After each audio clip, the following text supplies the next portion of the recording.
On the 13th of October 1989, the town of Danner, Wisconsin was shaken by a seismic event unlike anything they'd ever experienced. This might have been written off as an earthquake, were it not for one disturbing factor. The ground-shaking event was accompanied by a huge spike of radioactivity, with this strange phenomenon happening a month before the Berlin Wall was torn down, during a period of the Cold War that historians call the Year of Crisis. It's easy to understand why the people of Danner immediately assumed the worst. But the huge eruption they felt wasn't the result of a nuclear bomb going off. The SCP Foundation was alerted to the event in Danner when they picked up a series of radio transmissions coming from just outside the town. When they arrived, they found something incredible, like something out of a sci-fi movie. Standing at the quake's epicenter was a creature that looked to be from another world. Standing 2 meters tall and weighing almost 300 kilograms, the being was green and brown in color with a bulky humanoid body. Its head was a different story though, and resembled a gigantic housefly with a proboscis and huge stereoscopic eyes. Surprisingly, the strange creature did not immediately go on a rampage. Instead, the being, designated SCP-2273, appeared to be exhausted, injured, and extremely malnourished. It offered no resistance at all to the Foundation containment team, and it was taken to Site-17 without conflict. While the SCP Foundation is no stranger to visitors from other worlds, there was something especially unusual about this supposed alien invader. The doctors who examined the creature and treated its injuries found an appendage that seemed to function as an organic radio transmitter, and large open wounds on its shoulder blades and forearms where further appendages had been ripped off. Additionally, while its insect-like exoskeleton was mostly a uniform green and brown pattern, the creature's upper arms and torso were dotted with a variety of scars and markings that, on closer inspection, looked like military badges. Was this some kind of wounded intergalactic soldier who had been stranded on Earth? If it was, then how were the organic badges on this alien's exoskeleton a near-perfect match to military badges worn by soldiers in the Soviet Union? Even if they did reference a unit that didn't officially exist within the Soviet Army, the scientists were sure this alien wasn't an alien at all. Underneath its exoskeleton was a non-anomalous human being. If that was true, then this was even more terrifying than an extraterrestrial visitor. The scientists were sure that the USSR had developed a new kind of organic armor, and this anomaly showing up in Wisconsin was the result of a test on US soil that had gone wrong. If that was the case, then there was no telling how many more of these exoskeletons were out there and would need to be contained. The Foundation had to act quickly and find out more. While SCP-2273 was recovering, they called in Dr. Friedrich, an on-site psychologist who could speak several languages including Russian. Dr. Friedrich would be tasked with interrogating the SCP on his origins and the nature of the suit. The interview was conducted via AM radio from a separate observation chamber, as the biological transmitter seemed to be SCP-2273's only method of communication. The interview began with Dr. Friedrich speaking to SCP-2273 in Russian, only for 2273 to respond that Dr. Friedrich's accent was atrocious and requesting he use German instead. SCP-2273, who, according to the organic military patches on his body, was named Major Alexei Belitrov, initially resisted being interviewed. He believed that he was a prisoner of war, being held by the American military. According to him, he had been in the middle of battle, and that the Americans had killed his men and left him for dead in the wilderness. Nothing that Dr. Friedrich told him, that there was no war or that the Foundation was not affiliated with the US government, could convince him otherwise, and he refused to talk further. Before a second interview was conducted, Belitrov was given an old copy of the Level 1 Researcher General Debrief as a way of helping him further understand the nature of the Foundation and his containment. Belitrov was more cooperative after that, though the realization that he would most likely be kept in containment for the rest of his life caused him great distress, and he was unwilling to speak to Dr. Friedrich for another 3 days. Dr. Friedrich didn't give up though, and when Belitrov finally opened up to the doctor, he began to tell him more and more. Belitrov told the doctor that when he was a child, Russia was hit by an American nuclear warhead, and that the Soviet Union immediately retaliated. The resulting nuclear conflict, which Belitrov called the War to End the World, caused massive devastation, and left most of the planet dangerously irradiated. That is why he had the exoskeleton. It was to shield him from the radiation and allow him to survive above ground. Unfortunately, Belitrov knew very little about how the suit was made or how it worked, saying that it was built by the engineers and that it grew naturally over a period of several years. But Belitrov hadn't made the decision himself. It was his parents who had volunteered him as a test subject for the exoskeleton suit program when he was still young, hoping it would give him a better chance at survival. The process of bonding the exoskeleton to the human body was extremely painful, but according to Belitrov, its advantages far outweighed the pain. The suit not only helped him survive in a nuclear wasteland, but made him a better soldier. The suit allowed him to lift and carry up to 1,200 kilograms, gave him stereoscopic vision, and the organic radio transmitter allowed him to communicate with other soldiers across long distances, as well as listen in on encrypted enemy transmissions. The wounds on his shoulders and arms, where it looked like appendages had been ripped out, were where his weapons and supply packs had previously been mounted.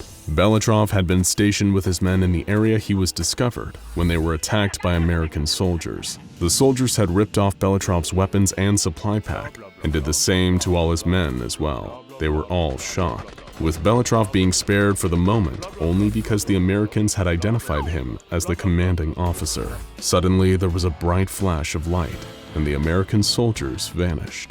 Not only that, but the landscape changed. Where there had been a post-nuclear wasteland before, now there were lush green trees. Injured and disoriented, Belitrov began sending distress signals, only to have those signals intercepted by the SCP Foundation. The most interesting part of Belitrov's story, as far as the Foundation was concerned, came during his fourth interview, when Dr. Friedrich asked him about the engineers who had designed the exoskeleton suit. In Belitrov's own words, "They weren't truly known to man until the years of the Great War and the Revolution. The French found them in buried cities where the Western Allies were digging their trenches. Eventually, they were made to build weapons for the war by both sides." By his description, these engineers didn't sound human, but they were by no means unknown to the SCP Foundation. Belitrov described the engineers as humanoid, nocturnal, covered in fur, and possessing technology and intelligence far beyond that of any human. Those familiar with the Foundation's history might already know the engineers by their Foundation designation of SCP-1000, or their more commonly known name, Bigfoot. A quick rundown. SCP-1000 are a species of intelligent humanoid primates that lived alongside humanity in highly advanced cities until their own technology was turned against them. Not only were their cities wiped off the face of the earth, but 70% of their population was slaughtered, and the survivors were driven mad to the point that their mental faculties were no higher than those of a chimpanzee or gorilla. The SCP Foundation is tasked with keeping them away from human contact, in fear of what the creatures would be able to do to humanity if they ever regained their memories and full mental function, and rumors have been spread about them possessing deadly anomalous properties. But evidently, the destruction of the SCP-1000 species never occurred in Belitrov's universe, or if it did, it wasn't nearly as complete. In that timeline, humanity regained contact with SCP-1000 after discovering their underground cities sometime during World War I. After this discovery, both Allied and Axis powers began recruiting them to build weapons, and their weapons played a role in both the Russian Revolution and the Second World War. It was because of these technological advantages that the Cold War escalated into what would become the war to end all wars. Both sides were armed with not only nuclear warheads, but highly advanced radiation-proof exoskeleton armor that allowed the conflict to continue even after the total destruction of the planet. While the humans fought above ground, life continued as normal for SCP-1000 in their underground cities. As Belitrov noted, they never wore the armor themselves, as they had no need to venture above ground. "Only soldiers wear armor, and this is not their war." Belitrov continued to adjust to life in containment and sitting for regular interviews with Dr. Friedrich. He was given the rations provided for humanoid anomalies, but in much larger quantities, as the suit required him to eat around 8,000 calories a day to keep it functioning. Belitrov also began taking advantage of his ability to access the Foundation's library. He would often read or listen to classical music, particularly by the Russian composer Tchaikovsky. He seemed especially fond of reading The Time Machine by H.G. Wells. No surprise, given he was able to directly relate to the experience of living through an apocalypse and being transported to a strange timeline with no way to return home. But with little else to occupy his time, Belitrov began to display symptoms consistent with post-traumatic stress disorder, reporting in his now regular interviews with Dr. Friedrich that he was constantly reliving memories of the battles he'd fought and the lives he had taken in combat. The suit was making the problems worse too, it seemed. It was as if he could never forget, as one of its features was an ability to store and replay memories. This feature was intended as a strategic aid that would allow commanding officers to more effectively gather and process information about their surroundings. But outside of combat, this only served to force Belitrov into reliving his most painful memories again and again. Every night as he tried to sleep, he would see the faces of his men, their weapons torn from their exoskeletons, laying in the dirt after being gunned down by the enemy. Like many veterans, Belitrov was being hit all at once with the harsh realities of war. Now that his brain wasn't solely focused on keeping him alive, it had time to process all the horrors he'd experienced. He told Dr. Friedrich, "I trained alongside these men for years before they put us back on the surface. Since we were all young children, we were brothers, and I gave them the order to surrender and got them killed. I should have died with them." While the story of SCP-2273 ends here, the story of Alexei Belitrov, SCP-2273-1 continues. In 2018, Belitrov was allowed passage to Volgograd, Russia, as part of an anomaly reintegration program. While he was unable to secure employment within the Russian government as he had hoped, he eventually was taken in by a monastery and continued to write letters to Dr. Friedrich until Friedrich's eventual death from lymphoma-related complications. There's plenty more on the monastery, the anomaly reintegration program, and what happened to Major Belitrov when he returned to Russia, but that will have to be a story for another day. Cast your mind back to the height of the Cold War. The ever-accelerating nuclear arms race brought us closer than ever before to making the nightmare of nuclear Armageddon a terrifying reality.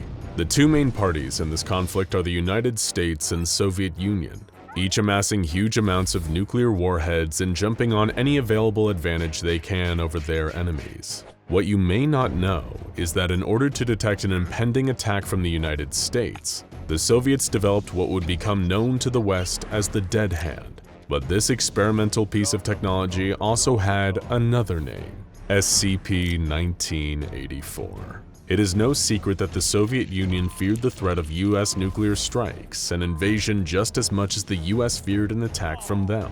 So SCP-1984 was created to act as a deterrence mechanism, specifically against secure second strikes. Secure second strikes were both a deterrent and overwhelming concern during the Cold War, referring to a country's ability after suffering an initial nuclear attack to still retaliate, firing on their enemy and causing untold damage with their own arsenal of nuclear weapons. The Soviet Union knew that any action they made that could be perceived as an attack on United States soil would be threatened with nuclear retaliation, and that if they fired first, America would return fire and potentially annihilate them with a second strike. SCP-1984 was to be an automated system that would activate in response to the destruction of the Soviets' main command and control structure. Given that the Dead Hand was created during the 80s, you might be forgiven for expecting a nuclear detection system built at this point in history to consist of various sensors connected to a computer network. But you have also probably already realized that if this was the case, then the Foundation wouldn't be so interested in it. In actuality, SCP-1984 is a fully autonomous entity rather than a network of sensors for detecting incoming nuclear strikes, or a computer capable of initiating a second strike. Perhaps what makes the Foundation more interested in the Dead Hand is that it is both self-aware and linked simultaneously to every single one of Russia's nuclear launch sites. Not only this, but SCP-1984 also has direct access to every single one of the atomic weapons stockpiled by the Soviet Union during the Cold War, and is capable of launching intercontinental ballistic missiles at a moment's notice. In short, SCP-1984 could very easily and horrifyingly quickly trigger an all-out nuclear war. resulting in the extinction of all life on Earth. No wonder the Foundation considers the Dead Hand such a massive threat. SCP-1984 itself actually consists of the preserved remains of a Russian soldier by the name of Sergeant Marat Chernikov, who was killed during the Soviet-Afghan War in 1982. Most of the official documentation of Chernikov's existence has been expunged by the Russian Federation, and he is only referred to in fragmented documents recovered by the Foundation that refer to a Project December. These remains serve as the location of a semi-sentient consciousness that has been classified as SCP-1984-01.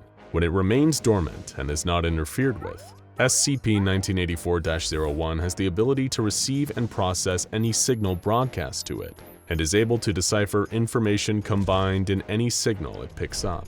However, when global military tensions start to climb, especially when those tensions affect the Russian Federation, or what were once the satellite states of the former Soviet Union, the entity begins to manifest itself in the physical world, and usually in various strange and different ways. SCP-1984-01 has been known to appear in the real world in forms such as a humanoid outline, or a bright red specter taking the shape of a child with its legs cut off. Regardless of which shape it appears in, it is when the Dead Hand manifests in a more physical form that the wider scope of its abilities become clear.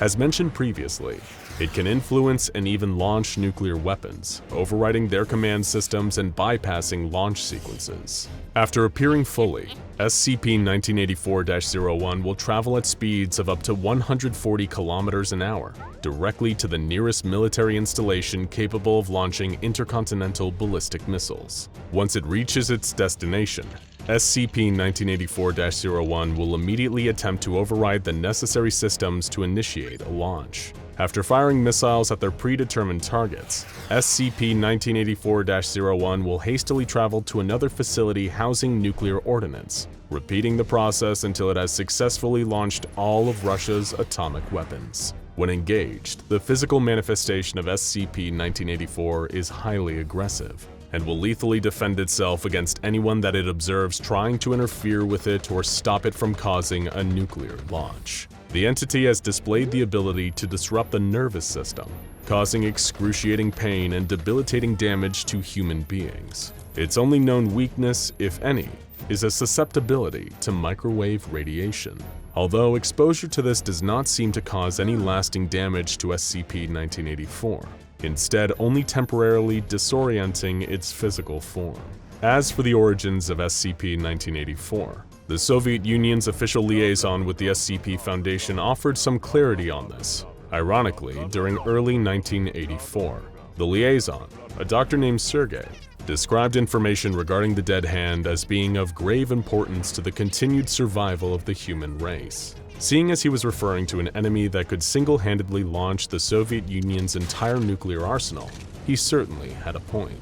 A top-secret conference was held in Sarajevo between the Foundation's O5 Council and officials from both the USSR and the United States, using the 1984 Winter Olympics as cover, avoiding too many questions about several nations' high-ranking state officials being in the same place at once. The O5 Council was then given full, in-depth information about the Dead Hand, something they had previously assumed was a more conventional form of nuclear deterrence. SCP-1984 was far more, and worse, far out of the control of the Russian government. It was revealed that the entity had been designated outside the original specifications given to those who developed it.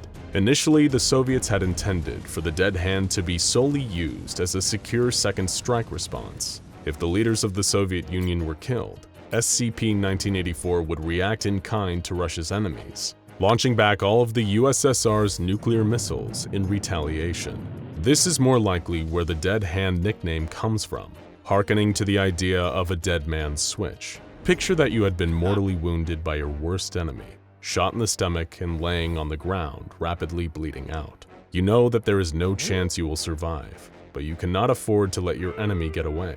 What they don't know is that you rigged the entire building around you both with explosives. With your dying breath, you activate the detonator, assuring your own and your enemy's mutual destruction. Kaboom! Then curtains for both of you. The pressing issue, and the reason this secret summit between the USSR, USA, and SCP Foundation was held, was that SCP-1984 was no longer interested in just waiting for Russia to be attacked and only reacting after the fact. Instead, the entity's physical form was trying to preemptively strike at the enemies of the motherland, attempting to activate nuclear launches and send atomic weapons to destroy the United States, France, West Germany, and the People's Republic of China. In other words, the Dead Hand was eager to get a head start at causing total nuclear annihilation, not to mention potentially killing millions and reducing target countries to little more than irradiated craters, awash with deadly nuclear fallout. Both the Soviet Union and the United States begged the SCP Foundation to intervene and contain SCP-1984, and under the direction of the O5 Council, they stepped in to take direct control of the situation, establishing new containment procedures in the hopes of keeping SCP-1984 from hitting as many launch buttons as it could find. The embalmed remains that seemed to create the manifestations of the Dead Hand entity were held securely in an armed containment complex near Verkhoyansk, part of the Sakha Republic within the Russian Federation. SCP-1984 was placed within a standard humanoid containment cell, which was itself held within a Faraday cage, a type of enclosure constructed with or covered in conductive material designed to block electromagnetic fields. This was done to block any external broadcast signals from reaching SCP-1984, and thus causing it to manifest its other form if it learned of an impending attack on Russia, even a fictional one, perhaps as a part of a television broadcast. As part of the Dead Hand's containment, all signals broadcast near its cage are to be monitored, and only broadcasts featuring doctored information would reach the entity. Thankfully to the work of the SCP Foundation's Information Control Team, SCP-1984 is drip-fed a stream of carefully fabricated information. Using on-site equipment and facilities, a team of military historians, economists, actors, and Soviet media specialists, the Information Control Team have created an ongoing narrative wherein the Cold War never ended. Through falsified radio and television broadcasts made to look like era-appropriated news organizations, they managed to keep SCP-1984 convinced that the nuclear stalemate between the Soviet Union and United States is still ongoing. Unfortunately, sometimes information from the real world is able to bleed through. An incident involving SCP-1984 occurred on August 8, 1984, and almost brought forth a full-scale nuclear war. While preparing for a campaign speech, the 40th President of the United States, Ronald Reagan, uttered the following joke. "I am pleased to tell you today that I've signed legislation that will outlaw Russia forever. We begin bombing in 5 minutes." Naturally, thousands of media outlets reported on this, but signals of those broadcasts, including recordings of the president's remark, made their way to SCP-1984. Foundation researchers were both unsure of how these transmissions breached the Faraday cage surrounding the Dead Hand, and were unable to prevent what happened next. Hearing what it could only assume was a genuine declaration of war, the manifestation of the SCP-1984-01 entity happened immediately after Reagan's words reached its containment cell. This time, the entity appeared as a semi-transparent woman, withered and blue, wearing traditional Pashtun dress. Armed personnel guarding SCP-1984's cage engaged the entity, causing it to retaliate, lashing out and attacking any that stood in its way. One captain and 2 privates that suffered the brunt of SCP-1984's offensive capabilities began bleeding heavily from their ears, seizing violently. Most gruesomely of all, a liquid leaked from their eyes and nose believed to have been cerebrospinal fluid. While armed personnel attempted to use microwave-emitting weaponry to slow the entity down, the Information Control Team was frantically trying to record a new falsified broadcast, in the hopes that SCP-1984 would cease its hostilities and the entity would dissipate before it was able to travel at high speed to any nearby Soviet nuclear facilities and begin bombarding the United States. Their first attempt to record a new broadcast that would result in a cessation of SCP-1984's slaughter of its guards was interrupted when a nearby wall collapsed. Desperate to recontain the creature, The information control team tried to film the broadcast a second time and succeeded, although one of the actors portraying a newsreader suffered a stroke and had to be edited out to convince the dead hand of its supposed authenticity. What followed was a short news clip clarifying that Russia's Politburo was in on President Reagan's joke, including old footage of the USSR's General Secretary Konstantin Chernenko, confirming that the Soviet Union's nuclear forces were not on high alert. Miraculously, after 15 more minutes of sustained fighting with guards, SCP-1984's physical manifestation began to disappear, gradually dematerializing while it seemed to attack with far less intensity. Eventually, containment was reestablished, at the cost of the deaths of 17 members of Foundation staff, both guards and researchers. A further 8, however, suffered traumatic brain injuries that left them all permanently disabled. The one upside is that this incident remains the only time SCP-1984 has ever breached its containment and caused harm to others. And considering that it could very well have launched Russia's nuclear arsenal, the casualties could easily have been much higher. So remember, folks, don't joke about nuclear weapons, especially if you're the president. You never know what anomalies lurking in the bodies of dead Russian soldiers might be listening, and if they are, you'd better hope they have a sense of humor. The year is 1939. It's the dead of night in Pingfang, a district of the Harbin Prefecture in Japanese Imperial-occupied China. A squadron of over 100 Chinese rebels led by Lieutenant Wang Wei, clutching Bergmann MP-18 machine guns, hurry through the streets towards their destination, the bioweapons lab operated by Unit 731. And monstrous, terrifying Japanese Surgeon General Shiro Ishii. It is a mission of liberation and revenge. If you know anything about Unit 731, just hearing the name will send a chill down your spine, just as it did for the Chinese soldiers hoping to perform a surprise assault on the unit's complex of horrors. Rumors had spread from the Chinese prisoners of war taken there, and the knowledge of the horrible things happening to their countrymen inside that building made their blood boil with white-hot fury. Their mission was simple. They would launch an attack on the complex when the unit least expected it, save as many prisoners as they could, while also taking revenge on as many unit soldiers as they could get their hands on. But what the brave soldiers didn't know is that they were in for a battle they couldn't hope to win, because what they were fighting was not in any traditional sense human. They were about to go toe-to-toe with SCP-4007, an elite group of anomalous Japanese super soldiers known as the Pingfang 5, a name spoken in fear by their enemies and victims for what little time both remained alive.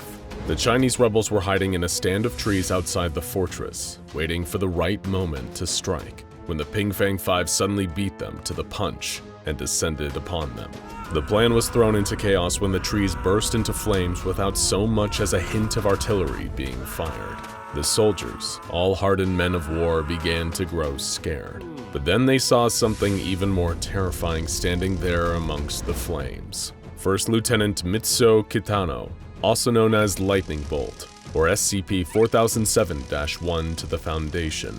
One of his hands was wreathed in blue sparks of electricity, and the others he wielded a Type 14 Nambu pistol. Lieutenant Kitano continued his attack, using his anomalous lightning to blow away soldier after soldier. When the shocked rebels tried to return fire, they found that they couldn't land a single shot.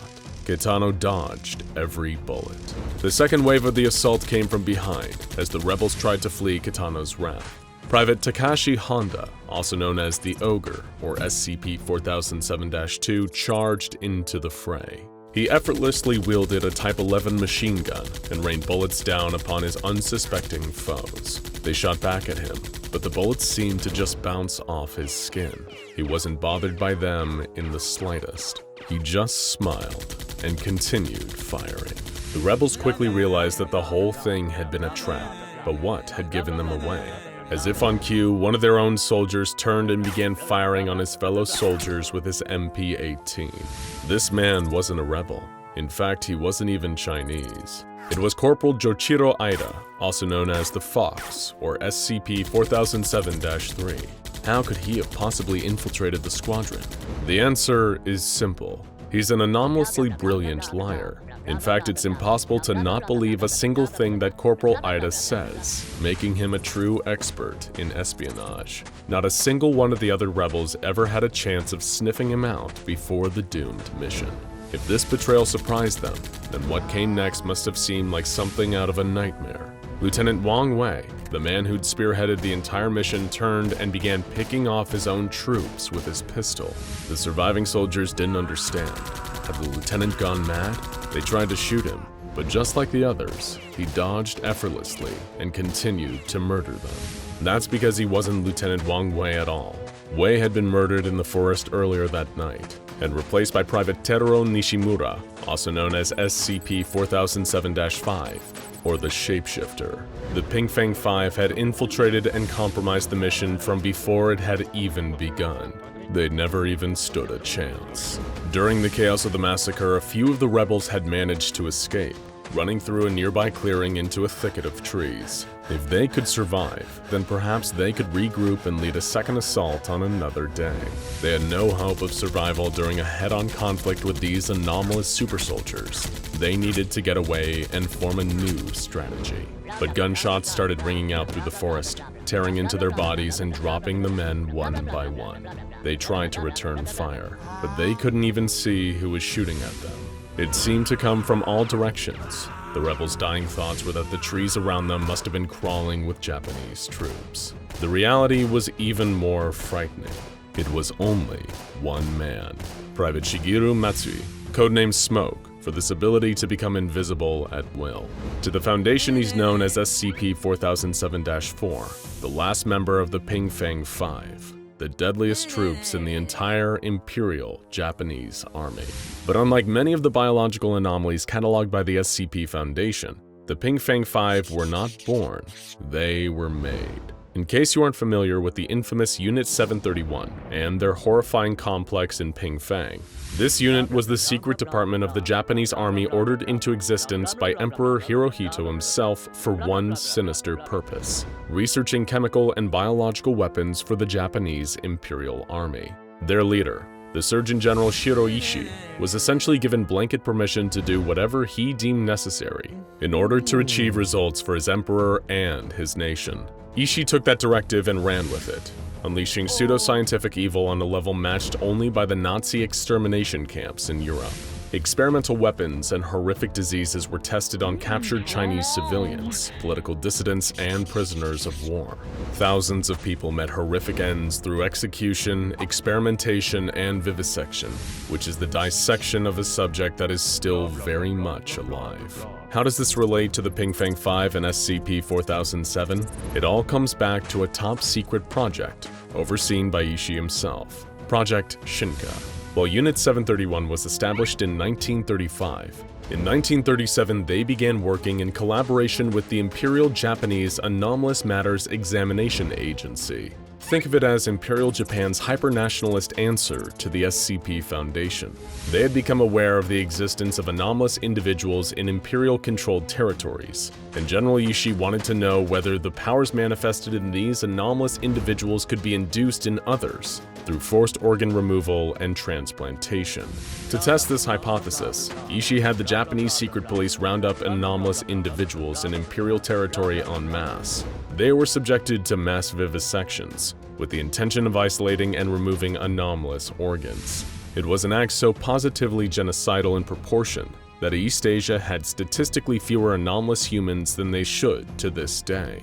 Ishii's intention was to transplant the organs into loyal volunteers from the Japanese military in order to create an unbeatable military force. Perfect soldiers who would win the war for them.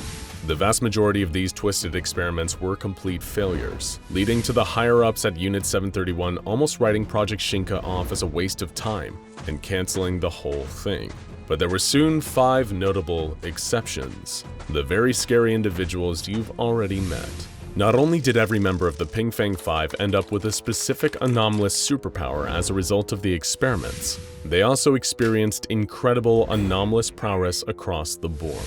Members of the 5 boast extended longevity, meaning they rarely show their age. Enhanced physical abilities, including faster reflexes, incredible senses, and immense physical strength. They also appear to have advanced mental development, displaying phenomenal tactical and strategic reasoning, as well as the ability to effortlessly learn, read, and speak multiple languages, like Japanese, English, Mandarin Chinese, Russian, and German.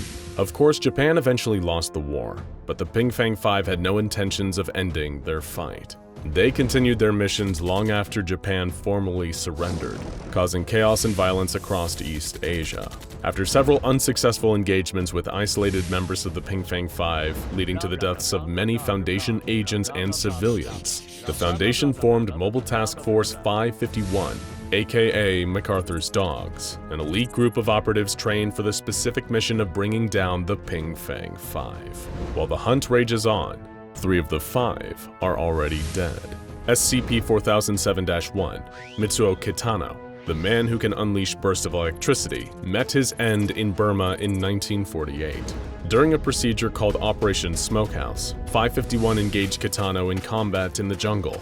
As was one of his trademark techniques, he attempted to use his electricity powers to burn down the jungle and escape during the chaos. However, the Foundation operatives surrounded and boxed him in. He couldn't escape, and when the fires were put out, he was found dead on the ground. The apparent cause of death was smoke inhalation. SCP-4007-2, Takashi Honda, the man with bulletproof skin, died in 1957 in the Philippines. 551 engaged him in combat in a mission dubbed Operation Homewrecker, which culminated in them calling down an airstrike on him. In the aftermath, Honda was found dead, but his cause of death was determined as having been from a powerful electric shock. And finally, SCP-4007-3, Joichiro Aida, the man with the silver tongue, was found dead a year later in 1958. His corpse was discovered in his room in Guiyang, southern China. He appeared to have been strangled to death, and interestingly, there was evidence that he tried to engage in a shootout with his killer, but hadn't succeeded in preventing his own murder. All of these circumstances were somewhat mysterious, but the Foundation didn't investigate them much further after the bodies were tagged and bagged. SCP-4007-5, Tero Nishimura, the Shapeshifter, is still on the run today, while SCP-4007-4 Shigeru Matsui, the Invisible Man, is doing just the opposite. He lives in Sarawak, Malaysia, and works in open cooperation with the SCP Foundation to help track down the 5th member of the Ping Fang 5. Not much has changed in the 64 years since the death of Joichiro Aida. It seemed like the search for SCP-4007-4 had gone cold, until a Foundation archival clerk found something suspicious. The original paper copy of the SCP-4007 document, which was dated a year before the Foundation had supposedly discovered the existence of SCP-4007. As the archival worker dug further, they found a number of unsettling discoveries that alter the true meaning of SCP-4007. In the original paper documents, each dead member of the Ping Fang 5 had organs missing, and each subsequent member's death involved a power possessed by a former member. 2 was electrocuted, and 3's gun was useless, as the killer had been wearing 2's bulletproof skin. Who was behind this? Why? And most importantly of all, how had this all been forgotten? Through more digging, the Foundation discovered the truth about SCP-4007-4. His powers weren't invisibility, they were anti-mimetic. He can make people forget him at will, essentially editing their memories so he could do whatever he wanted without detection. Like, for example, murdering his team members and stealing their powers. They even managed to find an archived letter from 4 to 3, begging for his help in fighting some kind of unknown monster, something that would require their combined powers to face, whether they ended up being as 5 separate men or 1 man with all of their powers. This whole time, SCP-4007-4 had been playing the Foundation like a fiddle, using their resources to help him track down the final member of the Ping Fang 5, to recruit him into one final mission, or murder him and steal his powers. But that still leaves one question. What is this mission? What is this monster? The Foundation managed to find out, at least partially. They charted the death locations of each of the 3 dead Ping Fang members and the living location of SCP-4007-4 and discovered something amazing. 4 of the 5 points on a perfect pentagon, centering on the South China Sea. The Foundation also estimated that the pentagon would reveal the location of SCP-4007-5 at the final point, but but his location isn't nearly as interesting as what resides at the center of this massive geographical pentagon. Foundation divers discovered huge numbers of sunken Japanese battleships, downed planes, and thousands of bones littering the seabed. Based on the damages to these vessels, it was clear that they hadn't been shot or blown up. No, they had been torn apart by something obscenely huge and powerful underneath the water. The Pentagon, a significant shape in sorcery, is likely a massive supernatural containment ritual, keeping whatever unspeakable horror is lurking under the ground there from escaping. A containment ritual that could only be maintained by 5 special individuals in 5 special places. It was in this moment that the Foundation came upon a truly horrifying revelation. They had misjudged the intentions of Project Shinka. It was never about creating assets for the war against the Allies. It was about a war against something else entirely. Something much more dangerous than, and deadly than, the squabbles between men. It was about the entity that lurked below. A creature that nobody understood, and that no conventional weapon can fight. And if the ritual is ever broken, and the beast is allowed to rise, the Ping Fang 5 will be the very least of our problems. Welcome back, comrade. The case of SCP-2273, also known as Major Alexei Belitrov, has sparked your imagination, and you need to know more. But even if you're not familiar with the Major, his story, all you need to know is that it's one of war, tragedy, and alternate dimensions. He first appeared in the town of Danner, Wisconsin on the 13th of October 1989 during an unprecedented seismic event. When he was first discovered, the Foundation researchers assumed that he was an extraterrestrial being on account of his advanced organic exoskeleton. In a surprising move for such an imposing creature, Belitrov gave himself up to Foundation agents without a fight. Major Belitrov was then impounded in Foundation Containment Site-17, where he was interrogated thoroughly. Over a series of interviews, the Foundation ascertained that Belitrov came from an alternate timeline where Russia and the US are locked in a so-called war to end the world, thanks to advanced military technology given to them by SCP-1000. Belitrov had narrowly escaped execution at the hands of American soldiers and appeared in our timeline. Now he is a prisoner of the advanced suit that formerly kept him alive. But his story isn't over. The last remnant of a Cold War turned hot has plenty left to teach us. Something that you need to understand about the SCP Foundation before we go any further is that it doesn't only exist in every nation across the globe. It also exists in every splinter reality across the multiverse. And these splinter realities offer a countless multitude of tales, of different places, different people, and different times. Today's tale concerns Major Belitrov's future in a universe where the secrecy of the Foundation is broken, and the anomalous world needs to find a way to fit in with our own. The year was 2018. Like many humanoid anomalies that the Foundation was holding in this timeline, Belitrov was released from containment. He was no longer an SCP. He was now a mere person of interest, free to move around as he pleased. But this didn't mean Belitrov was about to enjoy a quiet life on Easy Street. He was still an interdimensional refugee from a broken alternate world. Thankfully, there was a certain group willing to help. The Mana Charitable Foundation. This anomalous charity has been involved in a number of strange cases investigated by the Foundation before, and now they were going to lend a hand to Major Belitrov. Thanks to their anomaly reintegration project, Mana was able to transport Belitrov back to his home of Volgograd in Russia. There he became something of a national celebrity, making headlines across the country, sitting down for interviews on every Russian talk show, and even being offered book deals. But as a former military man, Belitrov was eager to return to government life and run for a government position. However, this ambition didn't go very far. Belitrov was rejected by all the government bodies he applied to. Even Vladimir Putin wasn't eccentric enough to want an insectoid cyborg from another dimension in his cabinet. Belitrov endured a rough 2 years in Volgograd. He was treated more like a sideshow freak than a human being. People didn't want to rent apartments to him, and he was never able to find permanent employment. Even entry-level jobs rejected him. Nobody wanted to get food served to them by what looked to be a 7-foot monster, and he seemed equally ill-suited to help Russian women find the right perfume in department stores. In April of 2020, Belitrov had finally had enough. He contacted the Mana Charitable Foundation once again and asked to be relocated. They told him that some religious institutions in the area, including the Eastern Clockwork Orthodox Church, were accepting and housing anomalous refugees. Not long after this, Belitrov truly fell off of the SCP Foundation's radar. But one former Foundation operative was well aware of Major Belitrov's fate. It's 2021.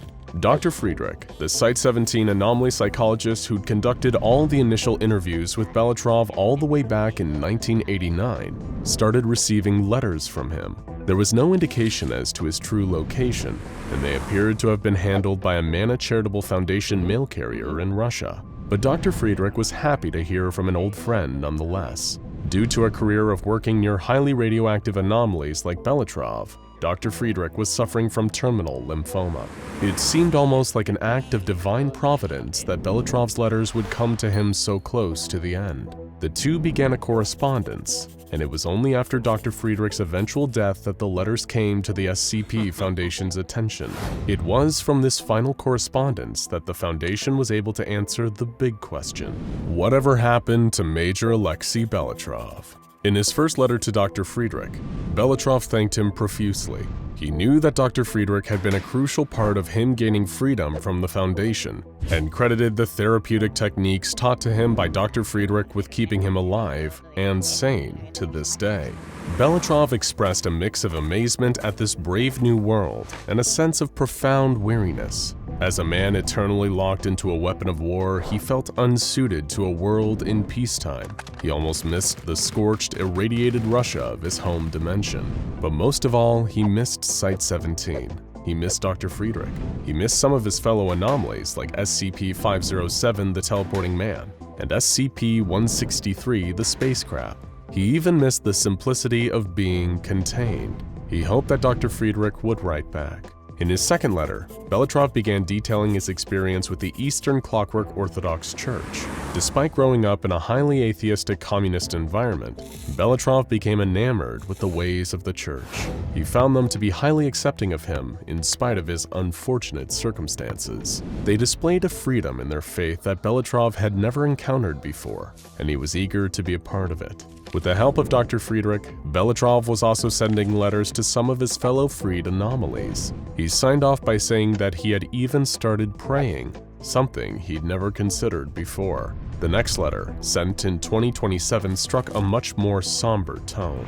It was sent shortly after Belitrov discovered Dr. Friedrich's diagnosis. He wanted to return and see the doctor one more time, but the Mana Charitable Foundation wouldn't allow him to return to Site-17, believing he had been abused during his time there. Belitrov gave Friedrich his prayers and well wishes, and asked for a number through which he could contact his ailing old friend. By the time the next letter arrived in 2034, Belitrov had become a fully fledged member of the Eastern Clockwork Orthodox Church. He referred to the other monks at the monastery as his brothers and sisters. He seemed to have finally found a true home there, and the others fondly referred to him by the nickname Father Anvil. But the true heart of the letter is Belitrov's deep concern for Dr. Friedrich's health. Notably in this letter, he often refers to Dr. Friedrich by his first name, Thomas, as though to emphasize the urgency of the message. After the deaths of several of the anomalies that Belitrov considered friends, he stated that he couldn't handle losing anyone else. His letter ends with a poignant passage. "You may be unmarried, Dr. Friedrich, but you are not unloved. You have to be strong for me. You have to be strong for yourself. If you're ever worried that you cannot find the strength to continue, think of the garden you'll plant this spring. I'd like to share gardening photos with you again. Not many of my brothers and sisters here appreciate the simple beauty of a flower bed, or the effort that goes into growing a patch of vegetables. It's a beauty I'd like to continue to share. Trust in the power of our Lord, Thomas, and trust in the power of modern medicine. God is smiling on you. Please, be strong. With love and prayers, Alexei Belitrov." This letter arrived on the 15th of February, 2034. Sadly, Dr. Friedrich had already passed away 4 days earlier. He never got to see Alexei's final letter, and it truly was his final letter. With nobody left for him in the world, Major Belitrov stopped sending any correspondence. What we know about the final years of Belitrov's life all comes from a few scattered journal entries, translated from Russian after his passing. They provide clues as to the kind of life he lived during the 29 years the Foundation could not account for his whereabouts and his actions. The first entry, written on January 7, 2035, paints a grim picture of Belitrov feeling broken and isolated in the monastery. He wrote, "Today is the day that our monastery celebrates the birth of our Lord. However, I feel no desire to celebrate. All of my friends in this world are dead. My brothers and sisters are partaking in some celebration outside my dormitory. All of the required ceremonies are complete. Neither they nor whatever is happening out there will lighten my mood." Belitrov also wrote about losing the comfort he once had in his faith, and his doubts about whether he would be able to recapture that comfort. But he had survived greater traumas than this, and he would continue to press on.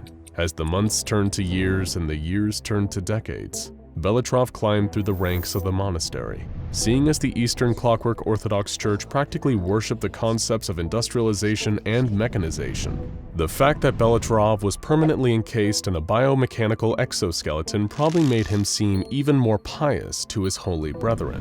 The final piece of evidence collected by the Foundation into the life and times of Alexei Belitrov came just over 20 years later, in a final address written to comfort his followers in preparation for his own death.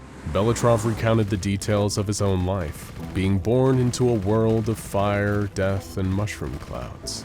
Then his life being suddenly saved by forces beyond his control, only to place him into containment for almost 30 years. It was only after accepting the teachings of the church and accepting the clockwork goddess that he felt he was truly free from his past. In this final note, Belitrov lay out some of the teachings of his new religion, the belief in a great mechanized goddess who planned all of reality. According to Belitrov, everything in her design fits together perfectly, like cogs in a machine, turning and twisting in unison to create an ideal world. He hoped to be forgiven for the many violent sins he committed in his military life, and that his contributions to this new world were valuable. At the very end of his address, Belitrov wrote, "I do not believe that my time in this world is much longer. Brothers and sisters, when my time of judgment comes, do not mourn me. I would rather you remember these words. The goddess is most pleased with those who seek kind, non-violent resolution to their problems, because a machine whose gears grind against each other is a machine that cannot work. See truth, but also compassion. The words are only words. Seek out truth within them. God bless you all, Father Anvil." A month after authoring this statement, records indicate that Alexei Belitrov was found dead in his room, having passed away peacefully in his sleep from natural causes. He lived a warrior's life, but died a humble priest's death. The true tragedy in the strange life of Major Alexei Belitrov is how little choice he had in his circumstances. But thanks to this tale, we know he did what he could with the life he was given. His remains lay within the graveyard at the Eastern Clockwork Orthodoxy Monastery, where he spent the last years of his life. With a life as difficult as his own, we can only imagine he's glad to finally rest. History is often the greatest teacher. By looking at the past, we can learn from it with the benefit of hindsight. Such as in the early 20th century, when the entire planet was in the grip of a horrifying war. At the time, this conflict was often referred to as the Great War, although there was little great about it. Others knew it as the war to end all wars, the largest armed engagement the world had known, although it would not be the last. Today, with that hindsight we just mentioned, we know it as World War I. In June 1914, an Archduke of Austria was shot dead by a Serbian assassin, and as a result of the complicated treaties forged between various nations, soon much of the world was involved in the war that started out as little more than a scuffle between neighbors. The horrors of trench warfare, the carnage caused by the earliest chemical weapons and armored tanks, left a permanent and lasting scar on the world's history. one still mourned and remembered to this day. The advances in chemical and mechanized warfare that took place during World War I range from the use of chemicals like tear gas used to disable targets, to more lethal compounds like mustard gas. And of course, this was the first war to introduce tanks to the battlefield. Although these were clumsy and cumbersome to begin with, it was arguably the advent of the First World War that forced many advancements in armored warfare. It was the belief of many individuals on all sides that if the Great War was made too gruesome and horrific to continue, it would come to its natural end.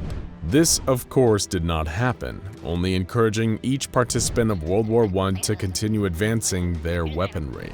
But what if there were weapons developed during World War I that were too dangerous to be deployed? With every side looking for advantage over their adversaries, what if some turned to the unethical, even the anomalous, to gain the upper hand in the war?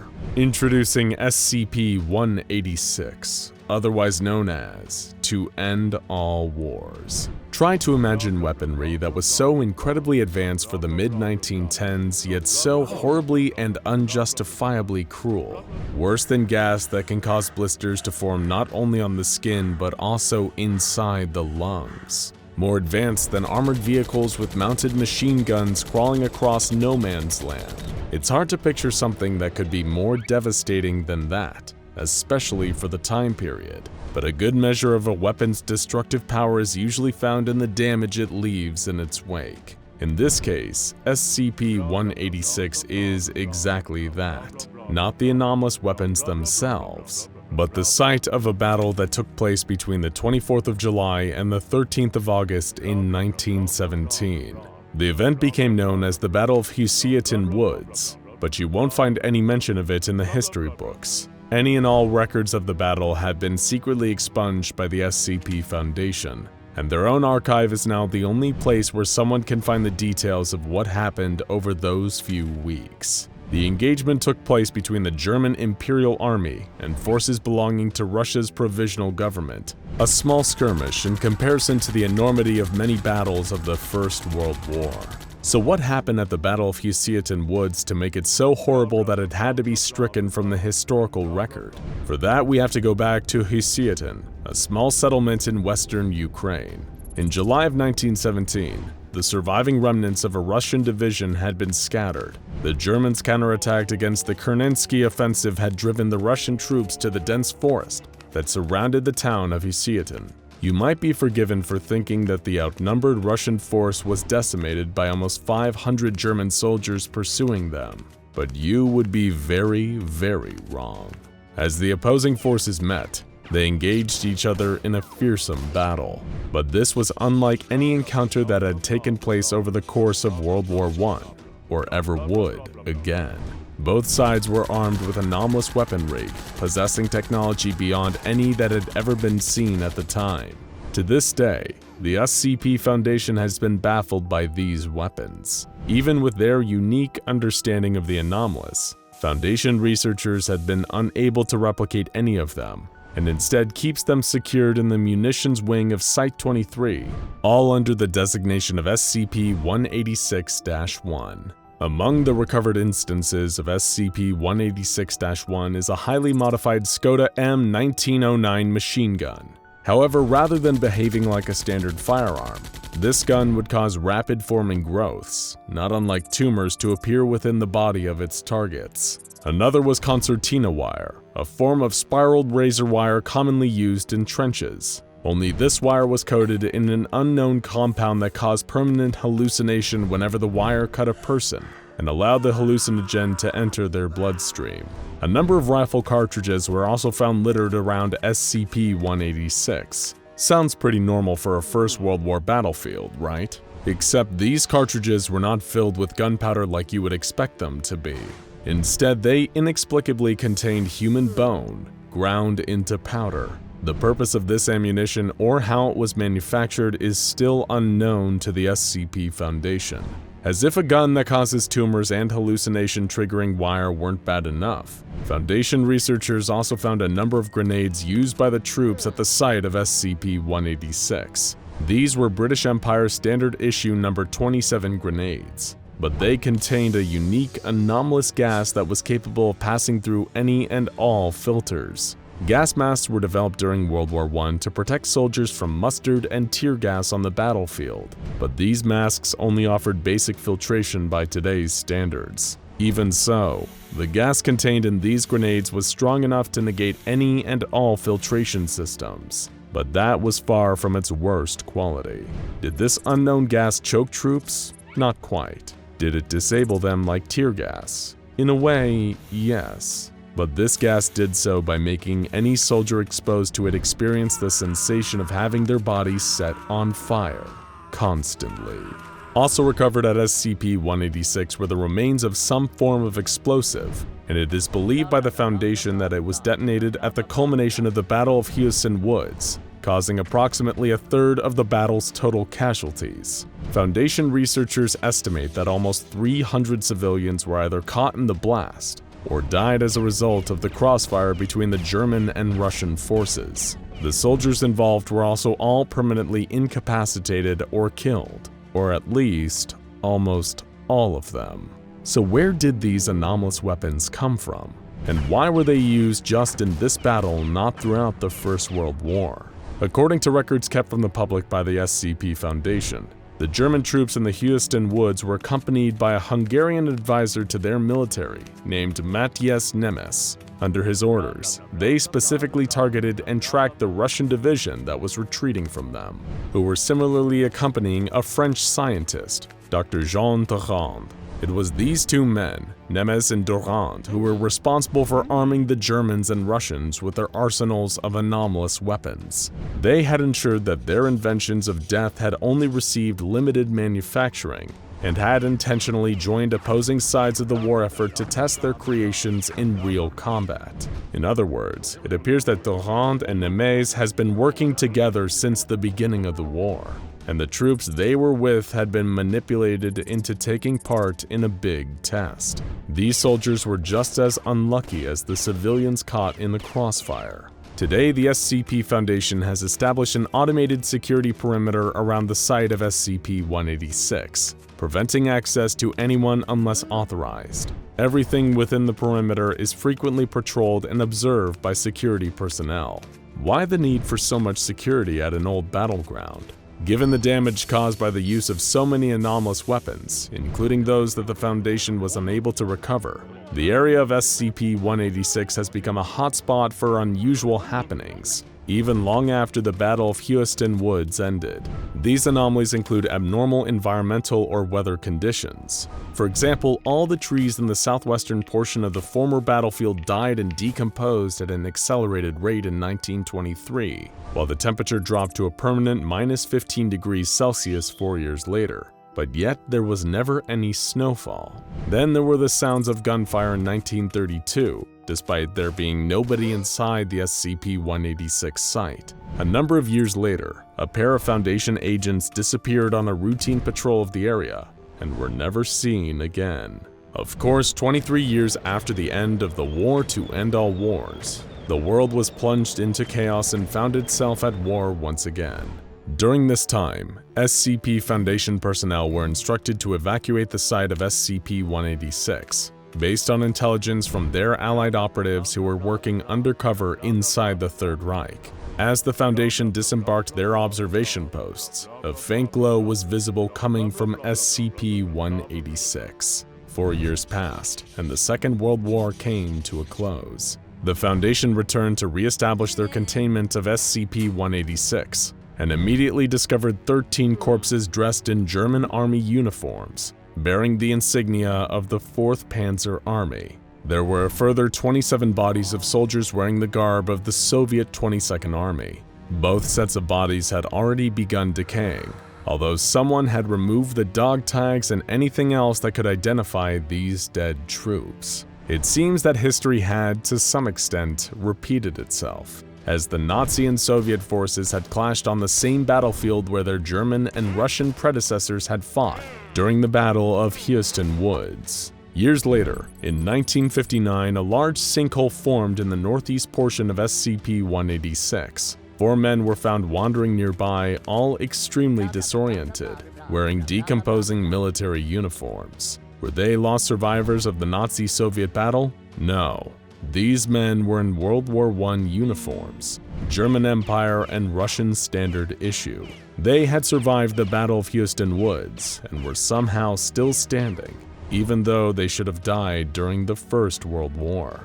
How did these troops manage this? Well, the final anomalous weapon recovered at the site of SCP-186 were mortar shells, but unsurprisingly, these weren't your standard high-explosive artillery. Much like those grenades mentioned earlier, these mortar shells contained a unique, previously unseen gas. But instead of causing the perpetual pain of being on fire, this gas altered the biology of animal cells that it came into contact with. Somehow, it triggered a change that prevented a body's cells from ceasing life function, keeping them continuously operational.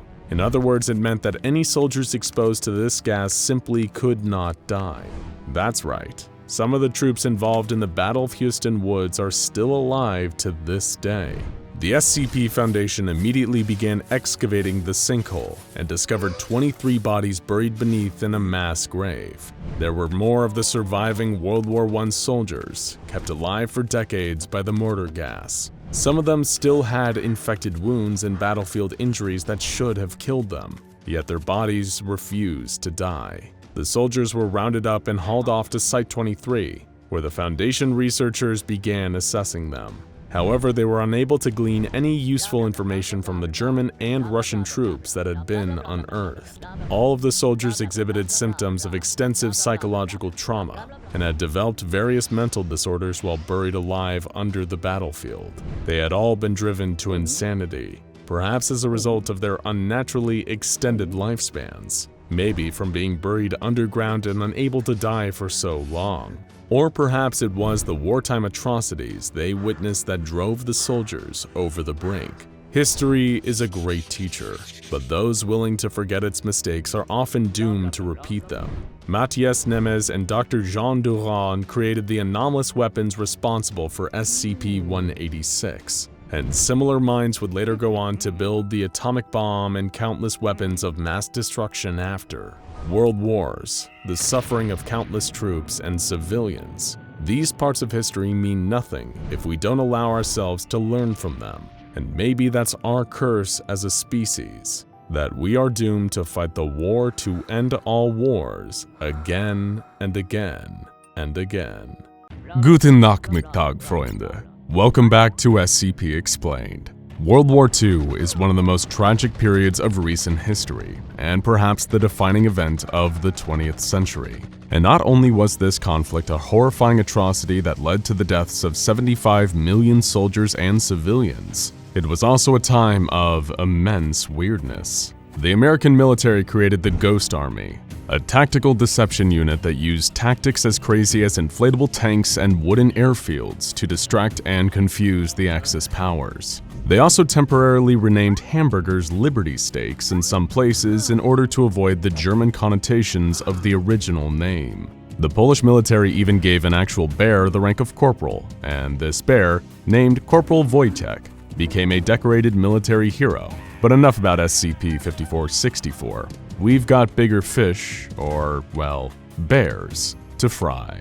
One party in this war had more than their fair share of alleged World War II weirdness: the Germans. Nazi scientists were performing horrifying and nonsensical experiments, from medical experiments on prisoners to attempt to create large and ridiculous weapons known as Wunderwaffe.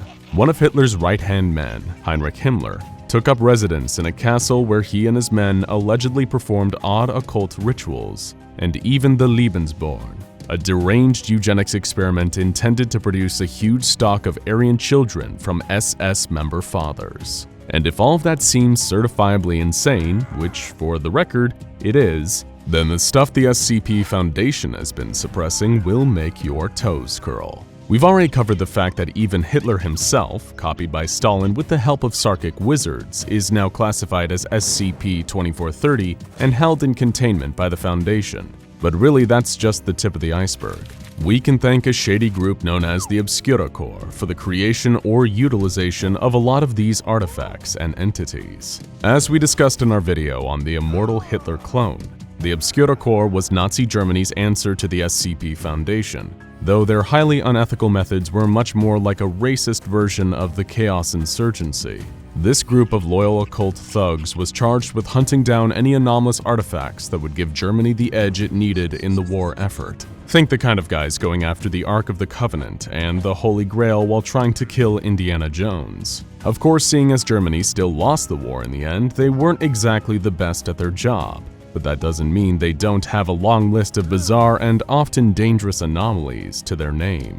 Starting with SCP-2367. This is a device so infamous that not even the SCP Foundation has been able to fully suppress knowledge of its existence. Popularly known as Die Glocke, meaning the bell in German, this device has been a popular staple among time travel and alien conspiracy theorists. And those theorists honestly aren't that far from the truth. The bell is a spatial and temporal transportation device created by the Germans during World War II in hopes of teleporting spies, soldiers, and equipment behind enemy lines. And terrifyingly, the machine actually worked and was able to transport multiple SS officers. However, there is one detail that makes Die Glocke a little less terrifying. Everything they transport materializes several hundred feet over the top of their intended destinations. In the case of all transported SS officers, this means that they appeared high in the air and immediately fell to their doom like Wile E. Coyote. SS officers hitting the ground at incredibly high speeds is always a delightful mental image.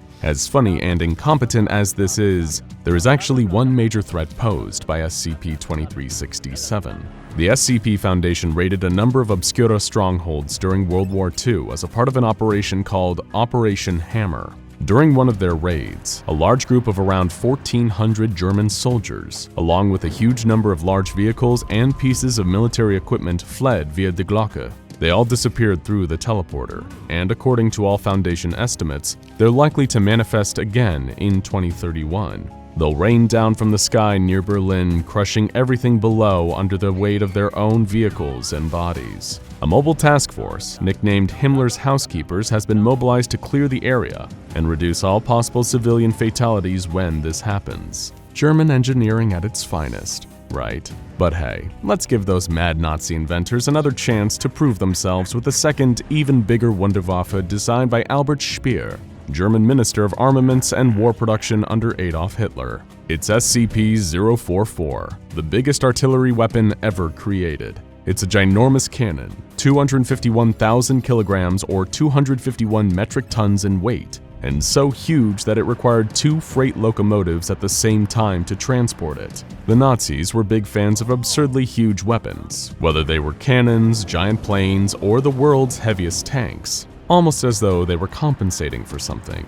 But there is one thing that makes 044 special to the point of being anomalous. It can fire literally anything. When something is placed inside the firing chamber of SCP-044, the weapon will transform into a powerful explosive payload, with its explosive power being proportional to the size of the objects placed inside. Even crowds of people could be transformed into deadly explosive rounds. One of the largest objects that the Foundation fired off was the Administrator's diesel pickup truck, weighing 8,900 kilograms. How on earth did the Nazis ever lose with a weapon like this on their side, right? Well, much like so many of their other weapons, it was a victim of their own greed. Weapons this big just couldn't be moved practically, and were easily routed by less powerful but more maneuverable Allied weapons. Next, we have another anomalous Nazi failure, though this one was intended to give life rather than take it for once. The anomaly in question is SCP-2936,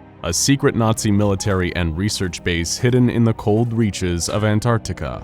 The place has likely been abandoned by humans since the 1950s, but there is one entity that still rolls through the halls on rumbling caterpillar tracks, an advanced sentient robot nicknamed the Stahlmutter, or Steel Mother, powered by a mysterious power source shaped like an ambiguous glowing symbol on its chest. Who would have guessed that the Nazi design sensibility was tacky? The Stahlmutter is there to maintain the Glasgerbarmotren, or glass wombs, where a number of desiccated human fetuses are held. The intention of this base was clear. Much like the Lebensborn project we mentioned at the start of the video, this was a controlled breeding program supported by the Nazis' deranged philosophy of eugenics. But after the war, When the Nazis attending the base presumably fled for their lives, there was some kind of accident that destroyed the seal of the glass wombs, allowing the amniotic fluid to leak out and killing the fetuses inside. But due to a malfunction, the Stahlmutter's diagnostics were way off, and it never realized that its mission was futile. When researchers attempted to inform the machine of that fact, it simply replied, "The kinder lie on the bottoms of the Glasgebar. They are unmoving like the dead soldiers, but the kinder are not soldiers, and the kinder are not information. And the chemical, physical, and mechanical parameters of the Glasgebar are all at optimal values. Therefore, the kinder are not dead. The Stahlmatter loves the kinder always. Good kinder will grow strong and brave and wise. The Stahlmatter loves the good kinder." The next anomaly wasn't created by the Germans or the Obscura, but it was utilized by them. It's SCP-3457, a collection of strange rituals, artifacts, and workings known as the Rites of Solomon. If the correct artifacts are collected and the rites are performed, the executors of the ritual have the ability to control the distribution of magic or thaumaturgy across the globe. It's Obscura's plan to perform the rite and remove the ability to perform thaumaturgy from anyone who wasn't of Germanic descent, giving them German magic supremacy. This was the end of the infamous Seventh Occult War, which was the major geopolitical event that led to the formation of the Global Occult Coalition, coinciding roughly with what we civilians consider World War II. Luckily, through a collaboration between the SCP Foundation and the precursor to the Global Occult Coalition, the Allied Occult Coalition, Obscura was defeated before they could complete the ritual and grant magical supremacy for the fatherland. Since the defeat of Obscura in this pivotal battle, organizations like the SCP Foundation, the GOC, and others have sworn to keep the different artifacts necessary to perform the Rites of Solomon safe and secure. Some are kept in public museums as part of a global sting operation to catch remaining members of Obscura, who hope to someday attempt the dark ritual again. Some of the items remain in the hands of scattered Obscura remnants to this day. Okay, so arcane historical rites are a little complicated. Let's hop back to another wacky Wunderwaffe to cleanse our palate. Something like SCP-3721. Remember when we said the Germans were kind of obsessed with having the biggest, gaudiest guns back during World War II? They were also apparently ahead of their time in this regard, as in 1943, they were able to construct a fully operational orbital cannon and an Earthbound computer bank that allowed them to operate its strikes remotely. But even scarier than a giant orbital cannon controlled by the Nazis is a giant orbital cannon that's completely out of control. That's right. The computer on the ground is autonomous and decides the best time to make its strikes by monitoring news broadcasts of current events. So if you feel like a day full of bad news is unpleasant, just be grateful that it wasn't the day that activated the massive death satellite looming up above. Maybe the idea of land being bombarded by an orbital cannon freaks you out a little. Understandable, really. Maybe you'd prefer to flee to the water for safety, but you're not safe from the Germans there either. And we're not talking about them stealing your beach chairs while you're going for a swim. We're talking about SCP-2273, which was once known as the Bismarck, which was a German World War II battleship before it was appropriated by a giant cephalopod that not only has giant dangerous tentacles, but also has the ability to use all of the ship's weapons against you too. What will you think of next, Germany? And finally, perhaps the strangest Obscura Wunderwaffe of all, a dangerous semantic weapon known as SCP-3878. It's a deadly word-based infectious cognitohazard created in a single patient zero via a strict regimen of psychotropic drugs, electroconvulsive therapy, and at the conclusion of the program, trepanation to create an extremely strong anti-concept within the subject's mind. When this person is activated with a trigger stimuli, this will begin to spread the cognitohazard, causing a lethal effect to anyone who doesn't speak the subject's native language fluently. The first infectee would have been German if the plan came to fruition, so all but fluent German speakers would have been killed by the infection. It's a solid plan, by which we mean a Metal Gear Solid plan. Incidentally, killing the victims of this cognitohazard was never actually the plan. They just hoped to erase other languages. Though given that the Nazis weren't exactly people of high moral fiber, we'd be willing to bet that they were probably a-okay with killing anyone who wasn't a fluent speaker of German anyway.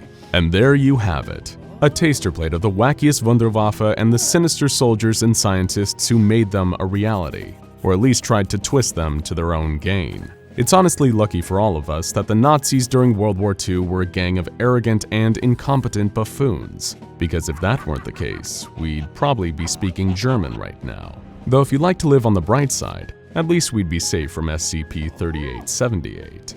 When you think of the SCP Foundation, you probably think of the organization being primarily based in the United States. After all, many of the anomalies we cover here on SCP Explained happen to take place in America, so it's easy to lose sight of the bigger picture. The fact of the matter is that the anomalous is not just confined to the United States, and if it were, the Foundation would have a much easier time doing its job than it actually does. Unfortunately for the Foundation, it's not just the US that they have to focus their efforts on, it's the entire world. That's right, no matter where you are on Earth, no matter how far you travel, the threat of being the victim of an unsuspecting anomalous incident remains the same, even on your family vacation to Disney World. Of course, the Foundation's mission is massively expansive too, with each object requiring not only significant resources to capture, but even more to effectively contain and study over a long period of time. And then you have the utilities of each site, keeping the power on and the water running. Or what about actually paying the hardworking SCP personnel who put their lives on the line every day? How about keeping global reconnaissance as a watchful eye in case of talk of any unnatural incidents start making the rounds in the ordinary world? What about maintaining a standing army of trained task force operatives, far deadlier than any other military force on the planet? Resources to cover up events as soon as they happen, field agents, database expenses. It's unimaginable to think of the costs of operating the Foundation in one country, let alone on a global scale. So how do they manage this heavy responsibility? How does the SCP Foundation divide up its resources accordingly, as well as raise enough money to continue operating? Think about it. If you were an organization having to cover the entire globe in service of protecting humanity from the anomalous, what would be the best way of managing your resources? First, you need to make sure you are backed by the richest of the rich, who could use some of their personal wealth to fund your goals. Well, that's the Overseer Council, the group at the top of the Foundation composed of some of the most affluent and wealthy individuals in the world. Second, you'd make sure you had a means of generating revenue. The Foundation can't exactly open itself for donations from the public, and it can't issue taxes, but it can have others do that for them. Cover-up businesses in sourcing funding from the governments of the world, either legitimately or through blackmailing, are two surefire ways to keep the cash flowing endlessly. Who knows how many Fortune 500 companies are actually owned by the Foundation? There's a lot of money in the world to go around, but someone needs to capitalize on it in order to get it. But the most important way to manage global resources is decentralization. Remember what we said about the perception of the Foundation being US-based? Well, it is true that the Foundation has its origins in the United States, and the country is the center of a large number of containment efforts. But the English-speaking branch of the Foundation is far from the only one. Allow us to introduce international branches, or -INT for short. The Foundation likes to codify its various branches based on the majority language spoken there. So the English-speaking branch would cover nations such as the United States, Canada, and parts of Europe, while in regions where Chinese is spoken, the Chinese branch presides over the territory. Truly, the containment of the anomalous is a global effort, with at least one Foundation site located in each country: Africa, India, Japan, Latin America. There isn't a part of the world that the Foundation doesn't have covered, and for good reason too. Anomalous objects can be discovered anywhere and everywhere. Having locations near all major population centers isn't just a luxury of having unlimited funding. It is the very thing that necessitates such funding. And with international branches adhering to their own policies, holding their own personnel, and speaking their own languages, it should come as no surprise that they have their own database of SCP objects too. That's right, each branch has an archive of files of their own, written based on objects contained in their respective country. Imagine being the guy who's just finishing reading all of the files currently existing in the English database, when you realize then you have to drudge through several more databases filled with thousands upon thousands of files just to be the completionist your heart wants you to be. It is a time-consuming task, but that's what we're here for. And today we're going to boost your own international database with coverage of SCP-007-INT, an anomaly sourced from the Foundation's global database. It all started in Massa Rosa, Italy, a medium-sized town located just outside Pisa. It's not famous for much, well outside of hosting the annual Massa Rosa International Piano Competition, which we should remind you that we're all very excited about this year considering Dr. Clef himself has decided he'd enter. But enough about Agent Ukulele's wild pianist skills. Let's get back to the story at hand. A contingent of mobile task force operatives sourced from a squad dubbed Smoking Anomalous Snakes, who belonged to the Foundation's Italian branch, were stationed in the town for the past week. Given that Massa Rosa is smaller than the average city, with a population numbering just over 22,000, these operatives had to take extra precaution as to not give away their presence. In a town where everyone knows everyone, a gaggle of unfamiliar faces making their way through could set off proverbial alarms in the local population. The Foundation operatives were there for a single purpose: to source the production of anomalous weaponry rumored to be occurring throughout the region. Now, why is this a problem in the first place? As technology advances, war changes along with it, sometimes necessitating the need for more efficient weapons and inspiring their development. Spears to deal with the invading tribes on land, horses and chariots to rush those with spears, bows and arrows to combat horses. War has always made use of new technology to make combat more efficient and deadly, and anomalous weaponry is no different. After all, not every paranormal organization holds the same ethos as the Foundation's secure, contain, protect mentality. There are many groups of interest, such as the dreaded Chaos Insurgency, or the Foundation's greatest rival, the Global Occult Coalition, that would be more than happy to utilize research into the anomalous for military purposes. And who can blame them? With anomalous weaponry, situations can be resolved, and enemies eradicated easier and deadlier than ever before. Up against a world that doesn't abide by their mission, even the Foundation is forced to utilize anomalous weaponry, albeit on a much smaller scale. Take Task Force Alpha 9 Last Hope, a squad made up entirely of SCP objects, such as SCP-105, Iris Thompson, and SCP-4494, the world's greatest arbiter of vigilante justice, otherwise known as the Spectre. Even mobile task forces, such as Samsara, a group of heavily augmented cybernetic super soldiers, make use of anomalous weaponry to further advance their efficiency on the field. After all, task forces spend their time combating anomalies in the field. It only makes sense to fight fire with fire, so to speak. Third-party sellers and producers of anomalous weaponry often provide the technology to establish groups of interest, so the Foundation getting the jump on a distribution center in Massa Rosa, Italy was a strategic move on the part of the Foundation. They weren't sure of the exact details, but their sources tipped them off about a gang of fascist neo-Nazis in the area, working on supplying anomalous weaponry to the criminal underworld. It's bad enough that the trigger-happy radicals at the Chaos Insurgency have access to anomalous means of destruction. Imagine if every 2-bit gangster and minor criminal had their hands on something as deadly as an SCP object, and they could acquire even more powerful equipment if they wanted. If the fascists made their money, who knows where their anomalous weaponry would wind up?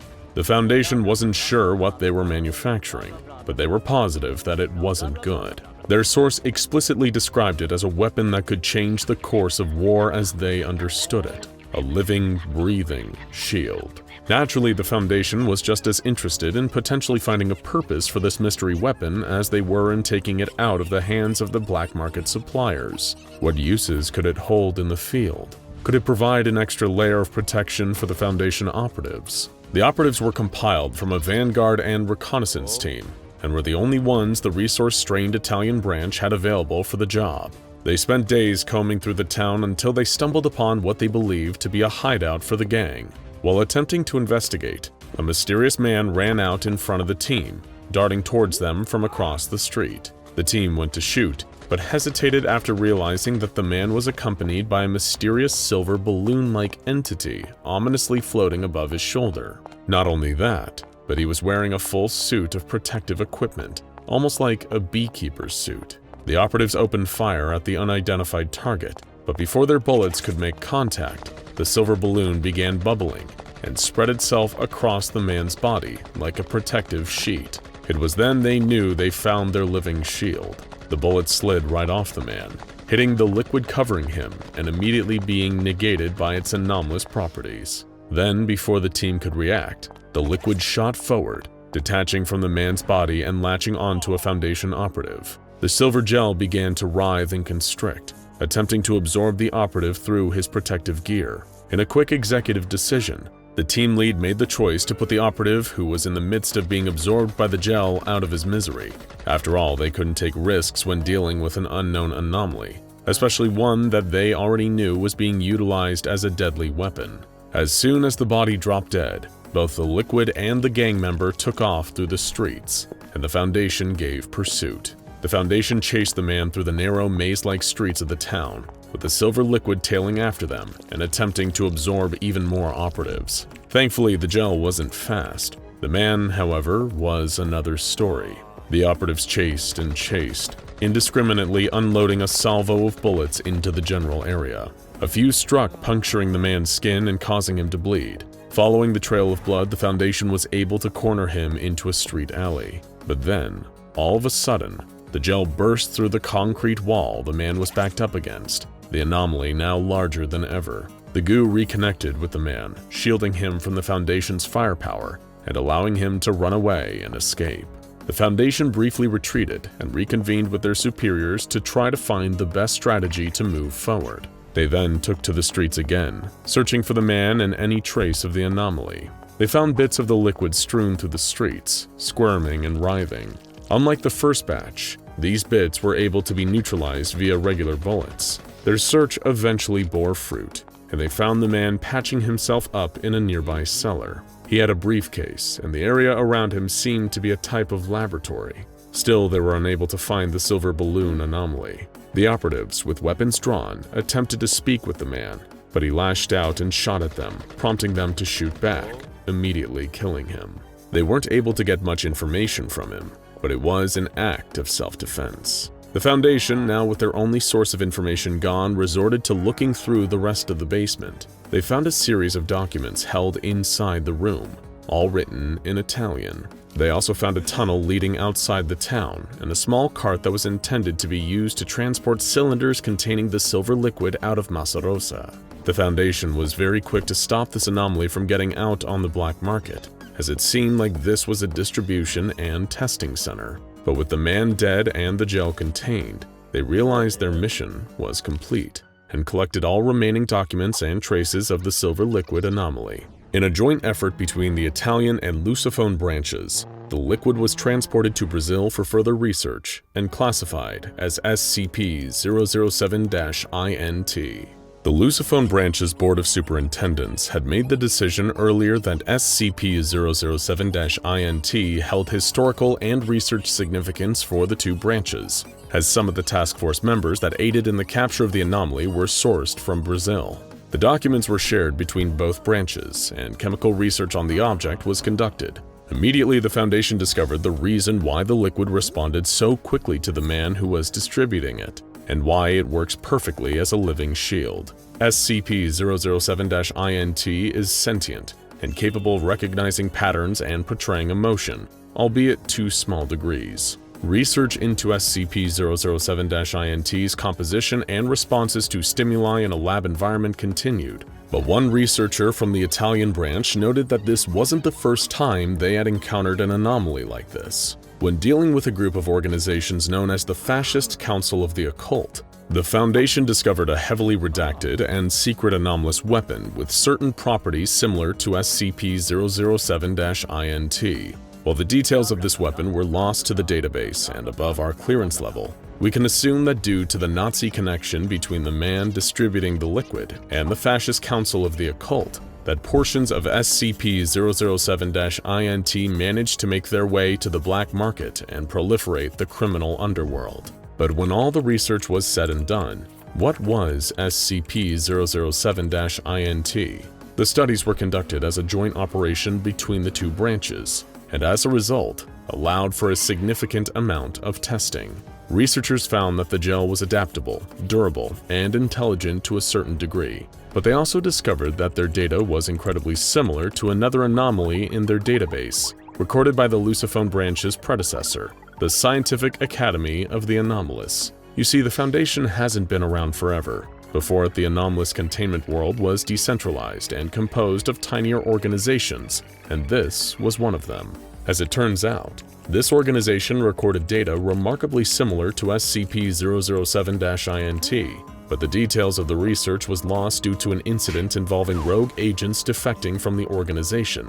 Think the Chaos Insurgency, but before them too. The two instances of the anomaly were apparently a perfect match to SCP-007-INT, and the two branches had both contained the same anomaly across decades, without being aware that the other had done it. While the documents were lost when defecting agents broke away from the Academy, researchers theorized that they either defected into or sold information about the anomaly to the Fascist Council, who were able to improve the liquid and turn it into a formidable military-grade weapon. Still, the experiments with SCP-007-INT proved to be a success. The anomaly's sapience allowed it to form a bond with its host, protecting and showing the desire to comfort them if need be. What a nice little hunk of deadly gunk, right? But then, just as the branches were about to give up on finding the Academy's old documentation for SCP-007-INT, they happened to discover it. The anomaly was given the codename Project Mel. This initial research found that the anomaly was incredibly adaptive, as seen below. Instance Alpha is the most belligerent case of SCP-007-INT. It prefers being involved in combat-oriented exercises and watching martial performances. Alpha has demonstrated a certain degree of infatuation to the party with, in its conception, the best performance by using its pseudopods in attempts to imitate some executed movements for the respective party to see.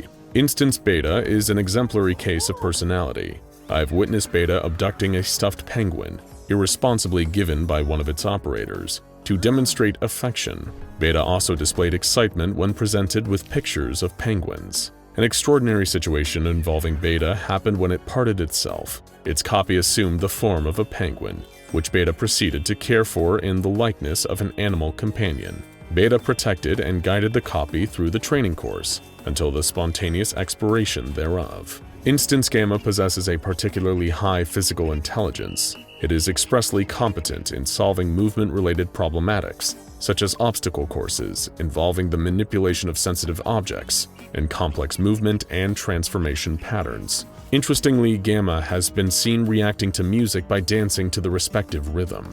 This original documentation proved to be valuable to the Foundation, as it provided further information on what occurred when SCP-007-INT was stolen from its original location and placed into the hands of the Fascist Council. On December 25, 1972, several security breaches across the Academy occurred, as sleeper agents of the Council stole various anomalous assets from storehouses and vaults across the country. For 2 hours, the group of 6 rogue individuals took what they could, smuggling the objects away from the organization for the purposes of using and selling them to the highest bidder. Objects stolen included Project Mel, several prototype prosthetics, and various other pieces of high-security Academy documentation. The Foundation also discovered that these sleeper agents within the Academy were students, researchers, and operatives who had been working with the organization for years, sometimes decades. Given their history, it's possible that they may have been coerced rather than them being outright agents of the Fascist Council of the Occult. Unfortunately, all of them expired during the interrogation procedures, and only one survived, captured by the Academy via suspended animation, though their whereabouts in the present day are unknown. It's unknown if the Foundation has seen the last of SCP-007-INT, or if samples of the deadly adaptive shield are still lurking in the anomalous criminal underworld. Regardless, whoever possesses SCP-007-INT is surely to be a formidable force for anyone to go up against. The booming steps echoed through the museum corridors. Pharaohs, emperors, and Mongolian war leaders all stood stock still as the terrified security guard ran between them. Roger Pascal swung his flashlight this way and that. The light glinted on the polished steel of ancient weaponry, muskets, scimitars, and cannons. Exhibit after exhibit flashed past him as he ran through the dark museum. There was no way it was real. No possible way. He was having a bad dream. That's all it was. A bad dream. The shaking ground under his feet and the marching rhythm of the impossibly heavy footsteps behind him told him that it was real, all right. It had just been a normal shift like any other, just a regular night at the museum. Roger had been sipping his coffee and listening to the radio when all of a sudden he felt his chair start rumbling beneath him. He put his coffee down on the table and watched as it recoiled as the footsteps grew louder and closer. He got up to investigate and couldn't believe what he'd walked in on. Skidding around the corner, he tumbled into a medieval suit of armor and sent it crashing across the floor. Chainmail helmet, gauntlets, all of it rattled and crashed to the marble floor, echoing all through the museum. Then there was a sudden deathly silence as the footsteps stopped. Roger didn't breathe. Then they started again, heading straight towards him. It was all Roger could do to lie on his back in front of the giant taxidermy eagle and point his flashlight at the door as the monstrous figure of the stone soldier walked around the corner, musket in hand. Woodstock, Vermont, 1995. It was a normal day just like any other. The birds were singing in the trees and there was a gentle breeze blowing through. Nothing at all out of the ordinary, except of course the statue that opened its eyes. The Civil War Memorial had been a staple of Woodstock for well over 100 years. A plinth sitting in the middle of a park with a young soldier on top of it, holding a musket peacefully by his side. The statue had watched over the town generation after generation, except now its watching had become a little more active. It took several hours for anyone to notice. Dog walkers went past listening to their Walkmans. A banker sat on a bench opposite, deep in conversation on a giant brick phone. It was only when a young child running after her football looked up at the statue and saw it looking back at her that things changed. The girl's parents didn't listen to her, of course. Parents rarely do. But word quickly went around the girl's school. Most of the time, the statue was totally still, no movement in the eyes at all. But on occasion, when a group of kids gathered around it and talked to it enough, the statue seemed to look down at them as if it was listening.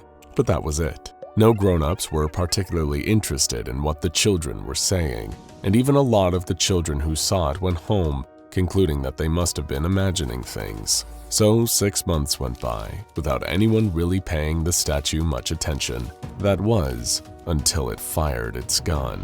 In a quiet rural town, everyone hears a gunshot, but for a long time no one could work out where it had come from. Police gathered around the park, searching all around where the weapon had been heard. The only clue they could find was a small hole in the wall of a shop across the street. A couple of officers joked that the shot must have come from the statue itself. Everyone laughed it off, except for a couple of the school kids who were playing nearby. Less than 2 weeks later, another shot rang out in the middle of the night, and a group of confused police officers rushed to the park to investigate what had happened. The only thing they found was a dead bird lying on the sidewalk, shot to death. Again, the jokes went around the department that it must have been the statue who did it. Except this time, the officers were all laughing a little less enthusiastically. Without much crime going on in Woodstock, Vermont, the department decided to take the shooting quite seriously, going so far as to perform an autopsy on the dead pigeon. But when they cut the animal open and looked at the wound inside its chest, they were filled with even more confusion than they were before. It wasn't a conventional bullet lodged into the bird's ribcage at all. It was perfectly round and made of what appeared to be stone.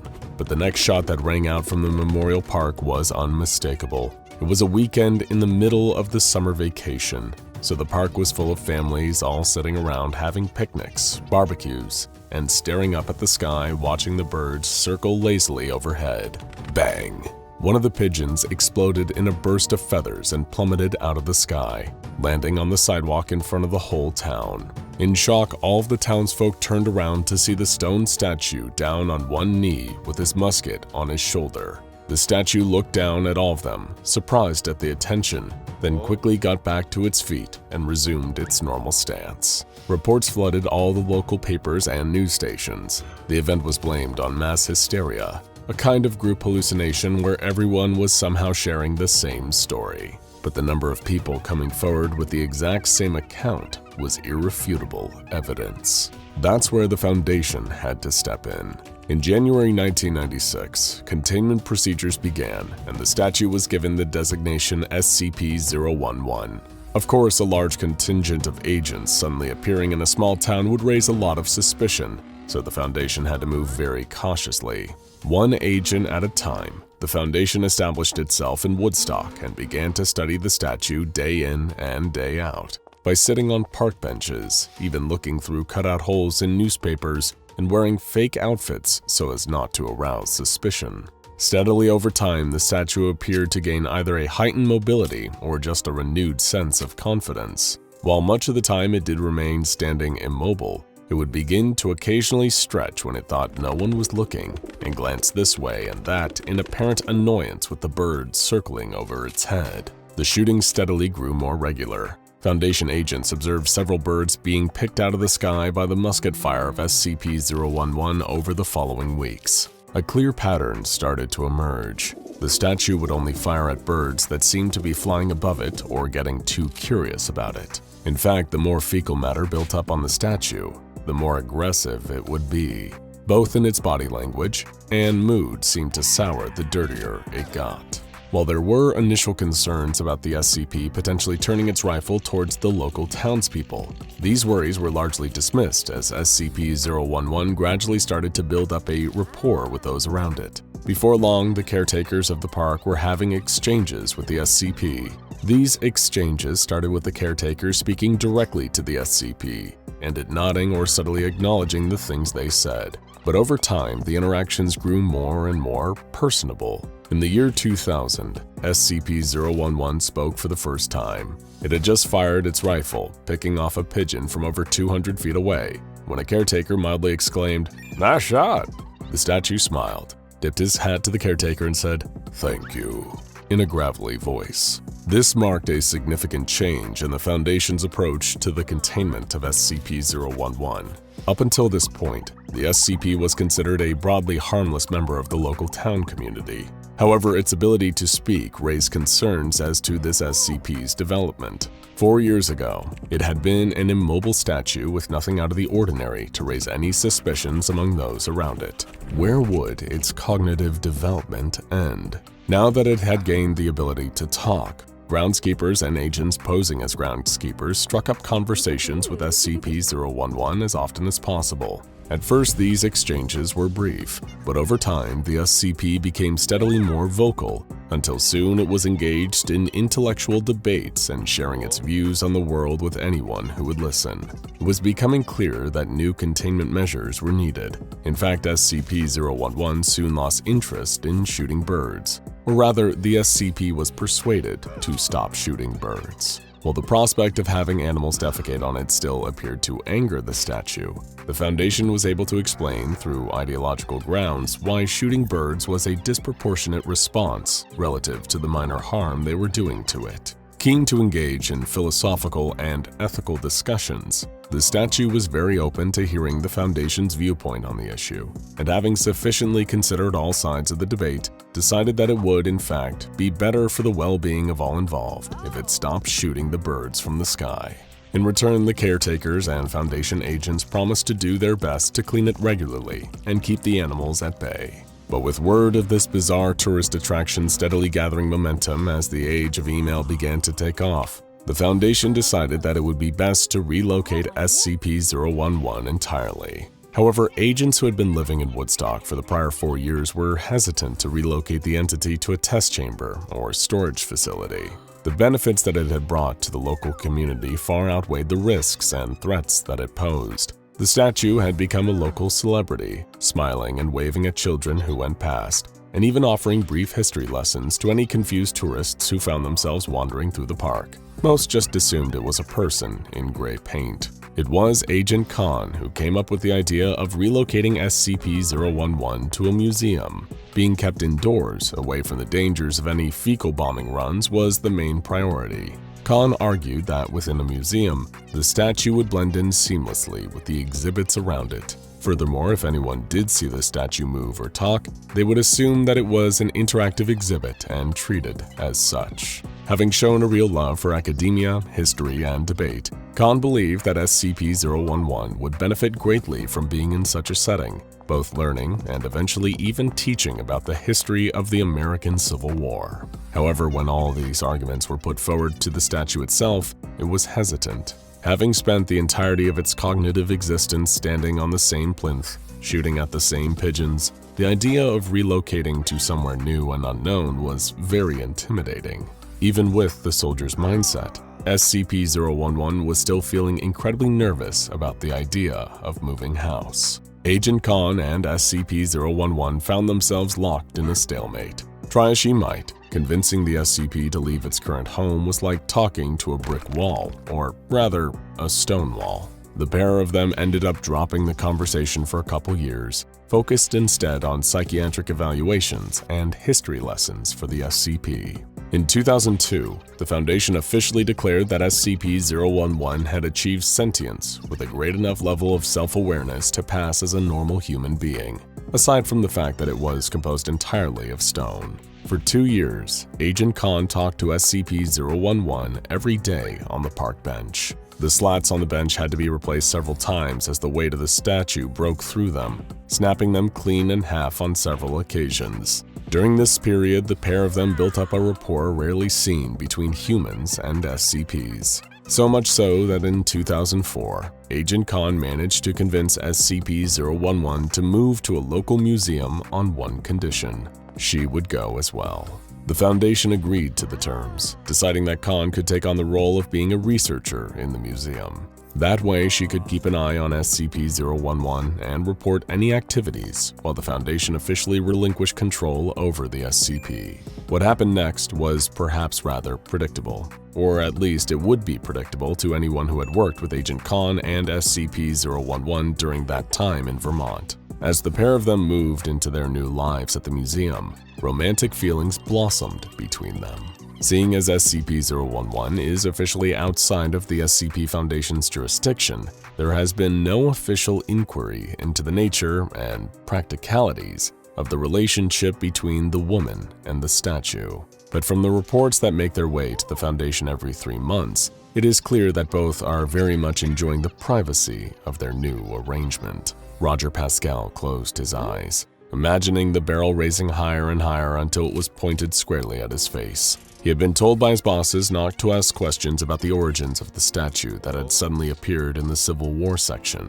Even when he saw the statue's eyes moving, he'd kept his mouth shut. That was until he was doing his security rounds that night and heard those booming footsteps leading him behind one of the displays. He had rushed over in a panic. Peering around the corner, he had been shocked to see Miss Khan, one of the researchers here, and the Civil War statue engaged in a passionate kiss. He had turned and bolted as fast as he could until he ended up here, terrified on the floor as he imagined the musket being leveled at him. But then a second pair of footsteps joined the group, and a woman's laugh filled the room. Opening his eyes, the security guard saw the pair of them, the statue and the researcher standing in the doorway, laughing about the whole situation. The musket was slung over the man's shoulder as he offered a cold, stony hand down to the security guard to help him up. Ironically, there was something about the statue's smile that softened Roger's stony heart as he was hauled to his feet. "I have so many questions."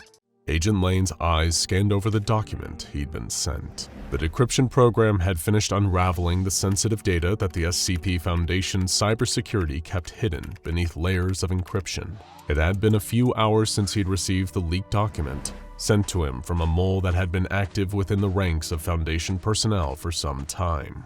And as for what was on this secret document, it was an intake list, the records and names of everyone recently brought into D-Class. Lane scoured the rows upon rows of inmates, violent criminals, the worst of the worst that the Foundation used as human lab rats. Then his eyes settled over one name, the exact one he'd been looking for. the true identity of a man codenamed the Hatchet, a mass murderer responsible for coordinating multiple acts of international terrorism. But to Agent Lane, this man wasn't a threat to be feared. He was a bait in a trap for something far worse. The Global Occult Coalition had long been the face of officially sanctioned legitimacy in the fight against the anomalous. While the SCP Foundation operated in a more clandestine fashion, the GOC was operated by and acted under the authority of the United Nations. They were mandated with policing the paranormal world, a role nobody in the GOC took lightly. Their ultimate goal was a world rid of all anomalies. While the Foundation opted for containment, the Coalition preferred extermination. But despite this fundamental difference in their operational structures, the two organizations maintained a fragile alliance, which is why Agent Lane needed bait in order for his plan to work. The objective was simple: kill SCP-096, also known as the Shy Guy, an anomalous entity with a long, disproportionate human body that could use impossible speeds to kill anyone that looked at its face, even through an image. That was what worried the GOC. It seemed all too easy for SCP-096 to be used as a weapon, especially for assassinations. It wouldn't take much for the Foundation to mail a photo of SCP-096 to anyone, say a politician who opposed them or the head of another group of interest. Then all they'd have to do is sit back and wait as SCP-096 dispatched its unwitting target, along with any witnesses that happened to see it appear. So the Coalition had decided it was time to take the Shy Guy off the board before anyone got any unsavory ideas. But there was still one issue with that. Given the GOC and SCP Foundation's rocky relationship, Agent Lane had been instructed to leave no trace of the Coalition's involvement. He needed someone else to be responsible for the actual elimination of SCP-096, so that the GOC could deny any and all involvement. That's when he'd gotten the idea. Who better to call on for a covert, strictly off-the-books mission? Only one of the world's most elite special forces units, with no affiliation to the GOC whatsoever, Delta Force. Engineering a scenario where Lane could get the Deltas to take out SCP-096 was going to be tricky. He couldn't give them a direct order to kill the creature. That could too easily lead back to the GOC. So the mastermind behind this mission needed to think outside of the box. How could he get the attention of Delta Force? Well, by offering up one of the world's most wanted terrorists. After all, Delta Force was renowned for undertaking missions that involved counterterrorism, as well as the securing and sometimes elimination of high-value targets. And that was where the Hatchet came into plan.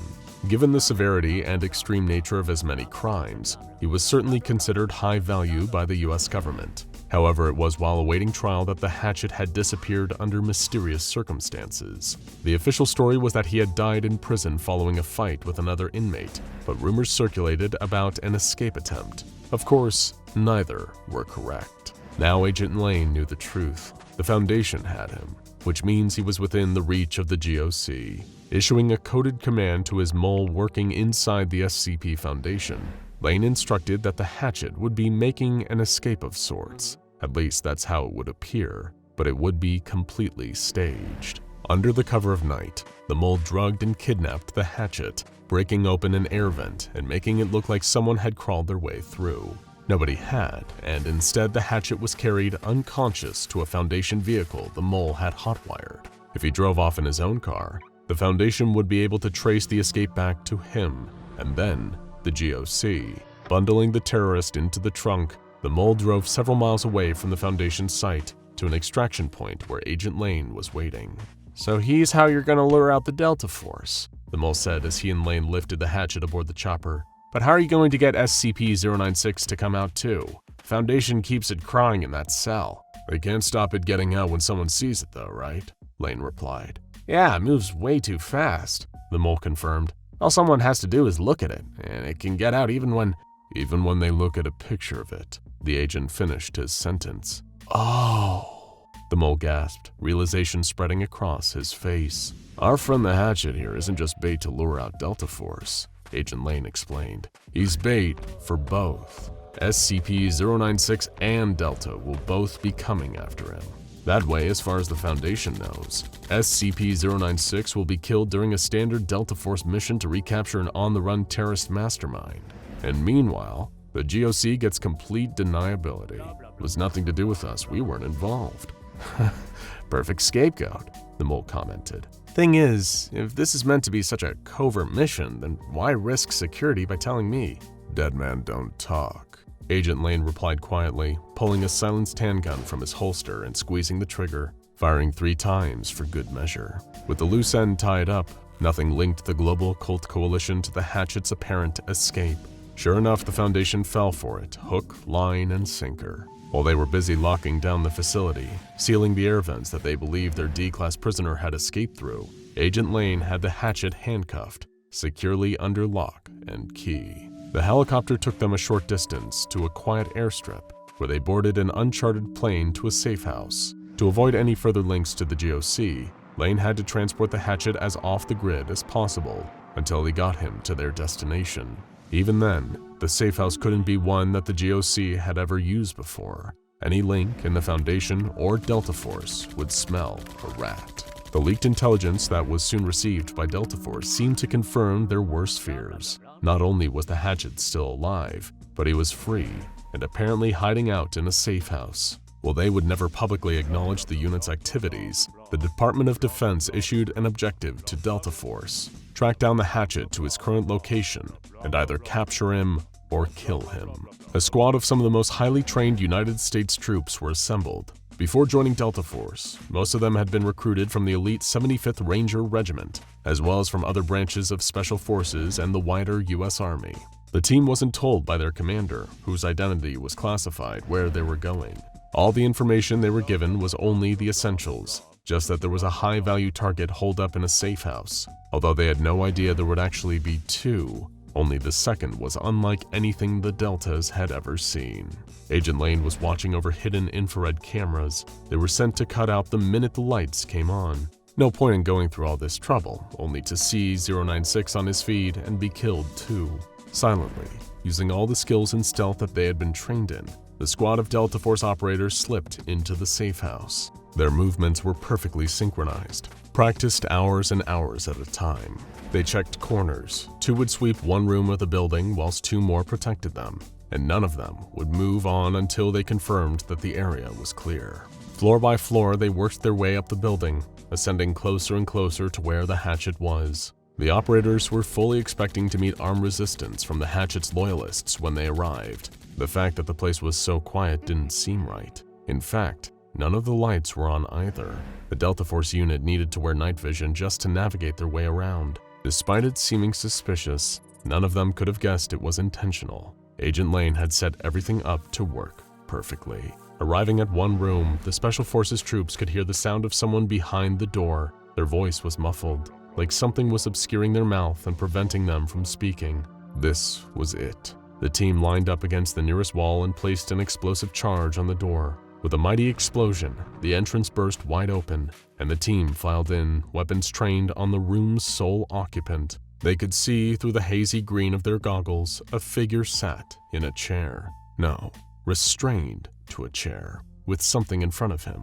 It looked like a frame, a photograph in a frame. Who sits in front of a photo in the dark? Suddenly, the lights came up, causing the operator's night vision goggles to beam bright white straight into their eyes. The second the lights came on, the camera's Agent Lane was watching through cut off, and he purged the hard drive they were connected to, leaving no recording, no evidence of the situation he'd engineered. Meanwhile, as the room was illuminated, the first of the Delta Force team to take off his goggles saw who it was tied to the chair. It was the hatchet, bound by his wrists and ankles, eyes pried open, so he couldn't look away from the framed photo in front of him. A photo of SCP-096. Suddenly, within the blink of an eye, the tall, slender creature had appeared in the room with the captive terrorist. The Deltas, removing their goggles, turned in horror to see 096 slaughtering their target. And the moment they looked at it, the wailing Shy Guy started bearing down on them, too.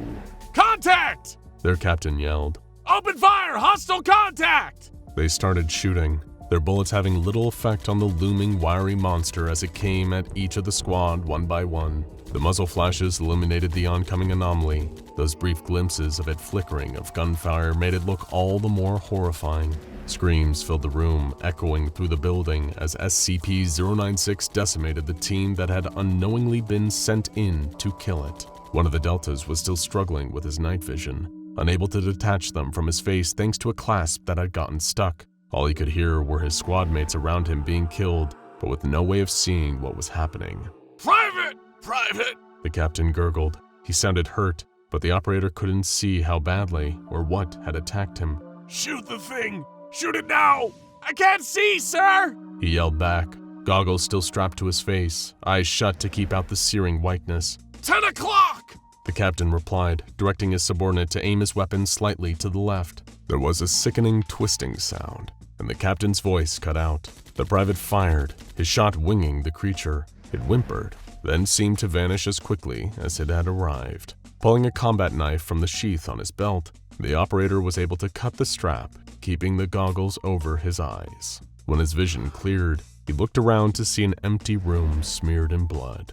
Even the hatchet hadn't survived, killed in the chair he'd been held in. The operator took a closer look at the photo the terrorist had been made to look directly at. It was hideous, tall and thin, arms that looked too long and a huge mouth. And now, it was behind him. It would never stop killing anyone that looked at it. Some say that SCP-2102 was a mistake, an abomination created by an accident of medical science. Maybe those people are right. Maybe there's much more to it than that. Either way, they don't know the full story. How could they? They weren't there. They weren't there all the way back in 1972. But Dr. Pavel Zukal was. The earliest moments, the events that directly preceded SCP-2102's creation began on March 2nd. The wind was carrying an unforgiving, freezing bite with it as Zukal made his way to the Institute of Experimental Medicine, ZISAV, in Czechoslovakia. With the Cold War between the USSR and the United States underway, there was already an air of secrecy on both sides. Espionage and intelligence-gathering operations were rampant, bringing with them paranoia and distrust. There was no way of knowing if someone was a double agent, leaking information to the West. But while the governments of Russia, America, and their various respective allies and enemies scrambled for control and amassed obscene quantities of nuclear arms in secret, there were even more cogs turning, hidden in the deepest, darkest shadows. The SCP Foundation's long-standing rivalry with various other groups of interest was well known among any with a high enough security clearance. Most of these groups were radicals or outliers, despite possessing knowledge of anomalies or even being directly linked to them. A lot of GOIs were independent of any world government. But for decades, the Foundation had been aware of a directly competing establishment, effectively a parallel of their own organization on the other side of the globe. They were known as GRU Division P, a USSR equivalent of the SCP Foundation themselves. It is unclear based on what was recovered from Dr. Zukal's personal diary if he had been directly scouted by GRU Division P for their project in Czechoslovakia. Given the air of secrecy engulfing the USSR at the time, it is possible that Pavel himself had no inclination that Division P was even involved in the project, due to take place at the Institute of Experimental Medicine. He might have suspected, but with no way of knowing for sure. Similarly, there was no way Zukal could have known where the project would lead, what he would have a hand in creating. The initial few weeks after his arrival at the Institute were rocky, to say the least. Zukal, along with a team of scientists and technicians working on orders direct from Moscow, had to contend with unreliable equipment and difficulty getting electricity to power the project. Eventually, after clearing those initial hurdles, testing could begin. But what was the goal of this mysterious project? Well, through Zukal, GRU Division P and the Kremlin were chasing something the scientific world has been trying to accomplish for decades. Something that could change the very landscape of not only the Cold War, but the entirety of modern medicine, the secrets of cellular regeneration. Unlocking that would, in theory, enable them to create the world's very first unkillable super soldier. And hey, it definitely wouldn't be the craziest secret operation carried out by a world superpower during the Cold War. The CIA spent millions turning a cat into a listening device, and training it to infiltrate enemy headquarters. This so-called acoustic kitty was struck and killed by a random van during its first mission.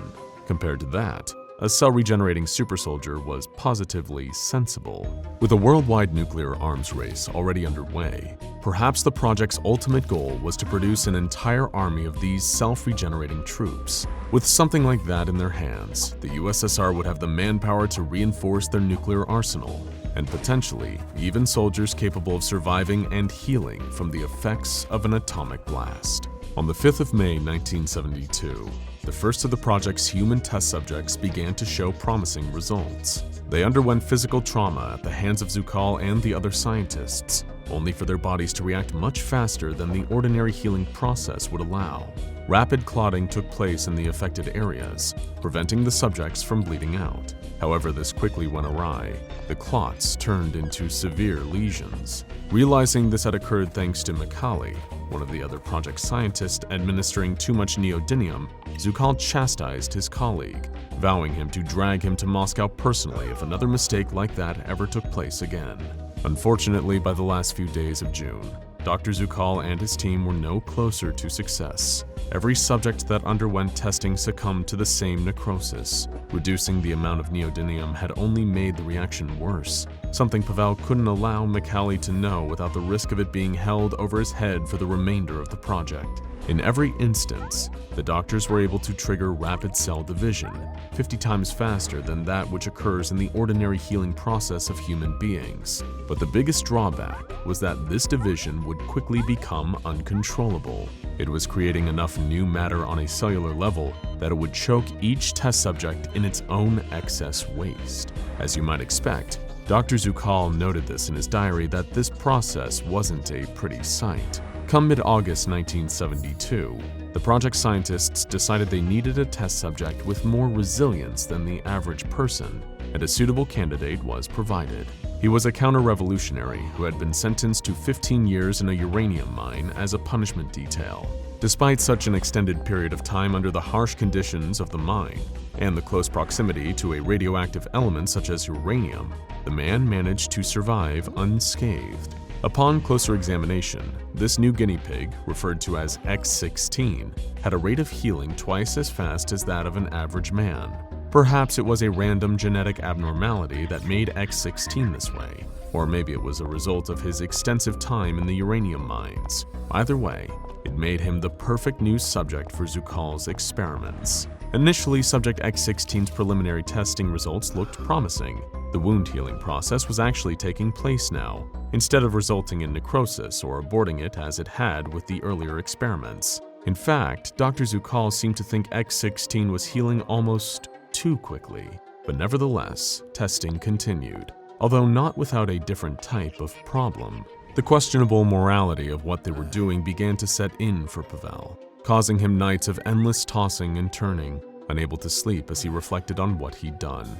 X16 had managed to survive for much longer than the earlier test subjects, but it was clear that the torture this man had to endure was exacting a heavy toll.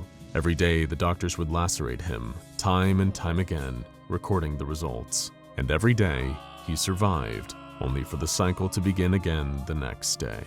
For his own part, Zukal was conflicted. On the one hand, the results of the testing were proving successful, lasting far longer and working far more effectively than they had in the past, and yet on the other, it came at the cost of one man's continued suffering. To make matters worse, Pavel had no way of voicing his concerns to any of his team. Any questioning of his orders or the project's methods would have been viewed by GRU Division P and the KGB as sedition and treason, earning the good doctor a one-way ticket to a gulag, or, if he was lucky, a clean shot to the back of the head from an agent's pistol. Often morality is sacrificed for the greater good, in the pursuit of the advancement of science or a nation's goals. But now that the project was showing results with X16, now that it was real, what they were doing still weighed heavily on Dr. Zukal's conscience. Then, on October 15, 1972, the final piece of the puzzle seemed to become clear. By introducing the correct amount of stabilizing agent into the serum they had concocted, Zukal and his team had perfected the composition. Upon administering this newly completed version of the solution, the doctor noted in his diary that subject X16 was responding well. At least, medically, the subject was responding well. It was clear that the continuous experimentation he had been subjected to was causing uncooperative behavior in X16. But so close to the cusp of achieving the project's goals, Dr. Zukal was quick to cast aside his previous doubts about the ethics of their methods. They were so close to victory, so close to the project being over, that it no longer mattered how cooperative X16 was being. But 2 weeks and 4 days later, just as the project was nearing its end goal, disaster struck. MU Dr. Elena Orakova was one of the scientists on Zukal's team, who had primarily helped when examining the early cell divisions, those that were leading to necrosis and causing test subjects to produce too much excessive genetic material. Elena had made a startling discovery and immediately brought it to Dr. Zukal in a distraught show of panic. The cell samples they had used to test their serum were now gaining mass, seemingly from nowhere. Just like the earlier experiments, the effects were working almost too well, causing an overabundance of cellular regeneration to the point where the cells couldn't stop producing masses of waste genetic material. When Zukal brought Elena's findings to Drs. Sislard and one Georgy T. Fedinko, the project heads assigned by Division P, they were quick to disregard it as an error, determining to press on with the project to meet their deadline. Over the course of the following weeks, up to late November, Zukal was trying to determine what was causing this change. It was clear that unless he and Elena could resolve the issues with the serum, subject X16 would be a total failure. But time was running out, with their superiors at GRU Division P and the Kremlin expecting results by early December. Under untold amounts of pressure and subsequent stress, Dr. Pavel Zukal found himself losing time, unable to sleep to the point where he was drifting off whenever he was on the verge of a breakthrough. By the end, Elena was the only member of the team trying to help him methodically figure out what had gone wrong. The deadline for the project arrived on December 2nd, 1972. Pavel didn't sleep all night leading up to it, knowing he would have to present a functioning super soldier to GRU Division P. In the best case, he was risking being accused of negligent failure, forced to restart the project from scratch, making his months of hard work redundant. But worst case scenario, Zukal could be charged with treason for having not completed the task he was selected for. On the 2nd of December, he wrote, "I really don't know which is better. Tomorrow is a day too." Nobody knows if Dr. Pavel Zukal lived to see that tomorrow. His final diary entry was made on the day SCP-2172 was born. For months, the SCP Foundation had operatives embedded within the Czechoslovakian government as part of innumerable Cold War espionage gathering efforts. During that time, their agents had gathered enough intelligence to make the Foundation aware of a GRU Division P project based at the Institute of Experimental Medicine, and that the scientists there were looking to unlock the secret of rapid cellular regeneration. Someone, possibly even one of Zukal's team, had managed to infiltrate the project and had leaked documents to the SCP Foundation, explaining what was going on in Czechoslovakia. The plan was that the Foundation would move in secret of course, to extract and contain test subject X16 in January of 1973. That day would never come to fruition though. On the 2nd of December, only a month before they had planned to act, the Foundation became aware of a catastrophe occurring at the Institute of Experimental Medicine. One of their agents in Czechoslovakia alerted them to a disturbance that had caused civilians and scientists alike to run from the institute in fear for their lives. Something had gotten loose, and the Foundation had to act fast. Luckily, a reconnaissance team was stationed in Eastern Europe. Members of various mobile task forces who had been spying on GRU Division P and the rest of the USSR. Moving quickly, the recon team was deployed to Czechoslovakia. Led by a field commander named Marek, they were given the objective to determine the cause of the situation and, if possible, recover its anomalous source. Marek and the recon team arrived on site at the Institute's grounds. The entrance to the bunker which had been housing the project was left wide open, with not a soul in sight. As the team progressed further, Marek couldn't help but notice a pungent smell permeating the labs and offices that they passed. Foundation Command urged their operatives to proceed cautiously and recover any paperwork they could. Among the logistical documents was a diary belonging to one of the scientists, although the name Pavel Zukal on the cover was no longer legible, forever lost. The further he and the other MTF agents progressed, the worse the smell got. They located an elevator, deciding to take it down to the lower levels of the bunker. One by one, the team filed in, Merrick radioing command. "Command, any seismic activity in the area?" he asked. Not that we know of, Merrick," came the Foundation's reply. "Why?" I think I just felt something move down there." The elevator had barely descended a foot before it hit something, stopping in an instant. As Merrick tried once again to contact Foundation Command, that same something came tearing through the elevator floor.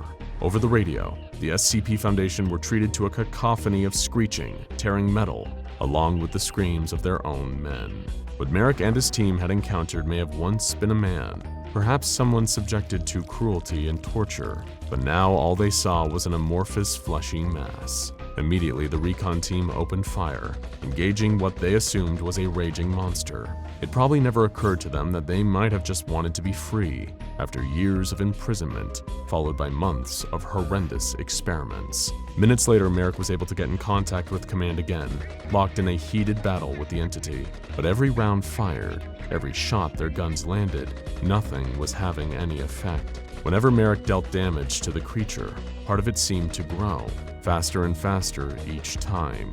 Their guns were useless, unable to stop the expanding monstrous test subject. Even grenades thrown by the MTF operatives, causing multiple explosions, did little to stop the entity in its tracks. Listening in over the radio, knowing they had few options left, the SCP Foundation dispatched a pair of F-4 Phantoms, long-range supersonic fighter jets, equipped with a payload of M47A1 napalm incendiary bombs. With Merrick and his men almost on the ropes, Command issued an order to retreat. They fled the bunker, only to feel the ground shake beneath their feet. The monster had breached the topsoil, still coming after them. Jones, one of the Foundation's agents, was pulled under the encroaching shapeless mass, crushed to death as it continued its pursuit. Utterly horrified at the sight and speed of the creature, Merrick started begging Command over the radio to get its fighter jets to the scene. 6 minutes later, the sound of twin turbine engines shot through the air, followed by the whistle of bombs careening down towards the ground. In a second, Merrick, his team, and the creature were engulfed in a fiery explosion, the heat proving enough to cauterize the fleshy abomination's expanding tissue. Ever since December 1972, the entity now designated as SCP-2102 has been housed at Site-122, contained by the SCP Foundation. They keep it in a modified cell, restrained at all times with its hands and feet in padded sleeves. This is done in order to prevent the risk of injury, either accidental or intentional, given both SCP-2102's anomalous properties and its self-destructive tendencies. Its body is covered in scars, both from its previous escape attempts, back when it was known as Subject X-16, and from burns from the F-4 Phantom's napalm payload. These particular injuries seared the entity's ears, mouth, and eyes closed, rendering it deaf, mute, and blind. If SCP-2102 ever suffers any form of external injury, its anomalous properties will trigger. The creature, as you might have guessed, possessed an advanced form of cellular healing, able to regenerate from all wounds inflicted on it. However, the process was never perfected. It still works too well. So well that SCP-2102's cells don't know when to stop. Instead, they continue producing bodily tissue, expanding its mass into every available space without a halt. The process can be slowed if an obstacle is introduced, boxing in the exponentially growing tissue. However, any object or person in its path is eventually crushed under the mounting pressure. At present, the Foundation still has no idea how much SCP-2102's tissue could expand, potentially even posing a risk to the entire world if left unchecked. There is only one surefire way to stop the creature's healing. It can only be halted by cauterizing the open wound with intense heat. It's literally a surefire solution. SCP-2102 is a result of the good Dr. Zukal's work, combined with his and GRU Division P's willingness to put aside their morality. They didn't create an undying, regenerating super soldier for the USSR as they had intended. Instead, all they accomplished was turning a tortured man into a monster, an abomination endlessly tormented by the experiments performed on him. Not quite as useful on the battlefield, is it? The war that ended the world started on October 9th, 1971. Tensions had been brewing for years between America and the Soviet Union. And even though people had done their best to keep a sense of normalcy, everyone was wondering when the Cold War that had been brewing for the past 30 years would boil over. There were those who had been preparing for it for years, while others assumed that it would never amount to anything. Neither nation wanted to make the first nuclear strike, and even if that happened, the engineers would come out of their underground cities to intervene. But nobody knew for sure if the two world superpowers could ever come to an agreement, or if it would all end in total destruction. October 9th was the day that question was finally answered. The first American nuclear warhead detonated over the Gulf of Finland, only a few miles away from the city of Leningrad, where people were going about their day blissfully unaware of the destruction that was about to befall them. First came a citywide blackout, as the power grid was bombarded with a huge surge of radiation that caused bulbs to blow and wires to glow like they'd been struck by lightning. There was barely any time to react before the next wave hit, a white-hot flash so bright that many of those who couldn't get to cover were blinded. The third wave, by far the most destructive, was the force of the explosion itself. Like a powerful burning wind, it swept through the city, breaking windows, knocking over streetlights, ripping the leaves off trees, and bathing every car, building, and person with ash. People are trapped under the debris as some of the city's older, less well-maintained buildings come crumbling down. Even though the Soviet government had been preparing for this day to come, and the Russian people had been put through mandatory safety drills, no amount of practice or planning could have prepared them for the real thing. The streets erupted into chaos. Cars were crashing into buildings, either because their drivers had been blinded by the light of the distant explosion, or because the initial wave of radiation had shorted their batteries. People nearly trampled each other trying to get to underground shelters, as police and military tried to yell directions over the cacophony. Among the crowd, a family desperately tried to stay together. Irina and Alexei Belitrov held tight to their children, Alexei and Tatiana. The whole family was still in their pajamas and barely had time to get their shoes on before they started rushing towards the neighborhood's designated underground bunker. Irina had Tatiana, who was only 2, clutched tight to her chest, and Nikolai tried his best to keep 10-year-old Alexei's eyes shielded as they walked past the dead bodies of people who were once their friends and neighbors. "It will be all right soon, son," Nikolai said, as much as to try and convince himself as his son. "We're going underground, just like in the safety drills." Alexei nodded solemnly and kept his gaze straight ahead. They were almost at the end of the street, when just above the sounds of air raid sirens and screaming people, Alexei heard a familiar voice. Alexei! Alexei! The boy looked down to see his teacher, Mr. Petrov, trapped in the wreckage of his car. He must have been driving to work when the bomb struck. Father, stop! Alexei yelled, tugging at his father's shirt sleeve. That's my teacher. We have to help him or he won't make it to the shelter. "The soldiers will help him once everyone else is in," said Nikolai. Alexei didn't listen. He wriggled free of his father's grip and ran to where his teacher lay pinned under the wrecked vehicle. Nikolai was calling after him, and though Irina wanted to wait for Alexei to come back, she was swept up in the tide of people and separated from her husband. Mr. Petrov was crying, thanking Alexei for coming to his aid. As Alexei got closer, he saw there was blood pooling out from under the wreck. It seemed if Mr. Petrov were going to make it out, his legs would likely be badly damaged. Alexei tried to lift the car himself, but even though he was strong for his age, he was still only a child. A soldier who had been helping people into the bomb shelter stopped what he was doing and ran over to Alexei. "Hey kid!" The soldier shouted. "Leave him alone and go back to your family. You're going to hurt yourself." Alexei kicked and struggled against the soldier's grip as he was dragged back into the line with his family. "But he's in trouble!" Alexei cried. "It's not your job to save him," his father scolded as he took his hand and led him down the stairs where they would rejoin his mother and sister. As Alexei and his father descended into the tunnels, Alexei heard a gunshot from the street above. Though he would survive long after that day, he never saw his teacher, Mr. Petrov, again. He never asked his father about what happened. The Belitrov family was reunited in the underground shelter, which had once been an underground train station. Tatiana had started crying, and Nikolai tried desperately to quiet her. Irina hugged her son so tight, he felt she might squeeze the life out of him. They were packed in with a dozen other families, some they knew and others who were strangers. Alexei recognized some of the other children from school and saw that some were there without their parents. While they were in the station, a soldier addressed the group and explained what would happen next. The train station was to serve as their temporary shelter until the proper negotiations were made with the engineers. As per a treaty that had been written and signed after the Second World War, the engineers had agreed to open the borders of their underground civilization to humans fleeing from a crisis above ground. Once the government had made a decision, the survivors were to be taken deep underground, where they would live until the war was over. Above ground, the Soviet Union began dealing with the fallout of the initial attack.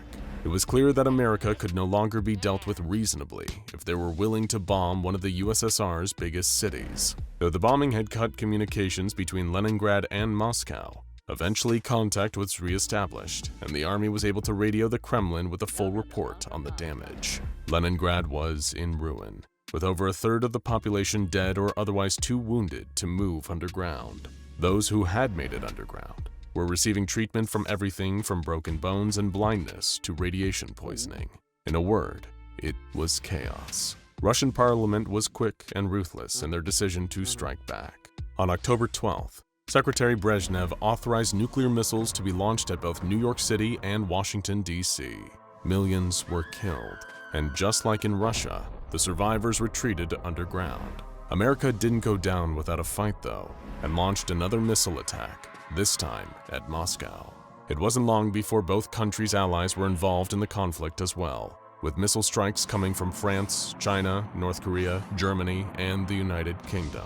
Within a month, the surface of the Earth was dangerously irradiated, and any humans who were still living had retreated underground. But though the world had ended, the war had not. Alexei Belitrov and his family struggled to adjust to their new life underground. Though the engineers were intelligent and human-like, their world was so different from the world Alexei had lived in for the first 10 years of his life. He barely ever saw them. The engineers were nocturnal, sleeping while an artificial sun nourished the genetically engineered plants that grew around the city. But any time he tried to ask questions about them, he was met with hushed silence by the adults. The engineers were spoken of in hushed, almost reverent tones. They were the beings that saved humanity, yes, but they had also helped build the weapons that led to the war in the first place. Alexei barely had any time to settle into this new life before what remained of the Russian army started looking for new recruits. Reports had come in from an above-ground scout that the Americans were working on a new type of armor that could fully shield the wearer against radiation, and the Soviets could not afford to be outmatched when their army was still recovering from multiple nuclear attacks. But the army wasn't asking for able-bodied adult men to enlist. They were looking for children. "We can't possibly send our son to war," Irina said. Arguments at the dinner table had become common in the Belitrov family. "He would not be going to war," Nikolai argued. "Not until their new anti-radiation technology is perfected. He won't be ready until he's an adult." "How do you know that what they're making in those labs won't kill him?" Irina said. "Do we really want to trust these underground devils with our son? How much do we really know about the engineers anyway?" "They could have let us all burn on the surface," Nikolai said. "But they didn't. I think we should trust them." "I want to go," said Alexei. "I should. Some of my friends have already enlisted." Both of his parents were stunned, but it made sense to Alexei. He wanted the war to be over, and he wanted to leave the underground city. But most importantly, he wanted to know if anyone was still alive on the surface. If there was even a sliver of chance that it could be habitable again, he wanted to find out. After much discussion, Irina and Nikolai agreed. It was what was best for the future of Russia, and ultimately, the future of the human race. Alexei's parents delivered him to the Office of Army Recruitment, and he was taken by a man named Commander Volkov to a specialized research facility. This was when Alexei met an engineer for the first time. The engineer was tall and hairy, like a bear walking on its back legs, but with face and hands more like a human's. It was overseeing a group of humans and other engineers as they tinkered with machines that Alexei couldn't even begin to guess the purpose of. "Do not be frightened, Alexei," Commander Volkov said. "They're going to explain the procedure to you before you have to agree to anything." The engineer looked the boy over, then held up a jar containing something that looked like an insect's exoskeleton. It was green, the same shade as the USSR's army uniforms. "This is our new bioorganic armor prototype," the engineer said. "We can only graft it onto you while you are still growing.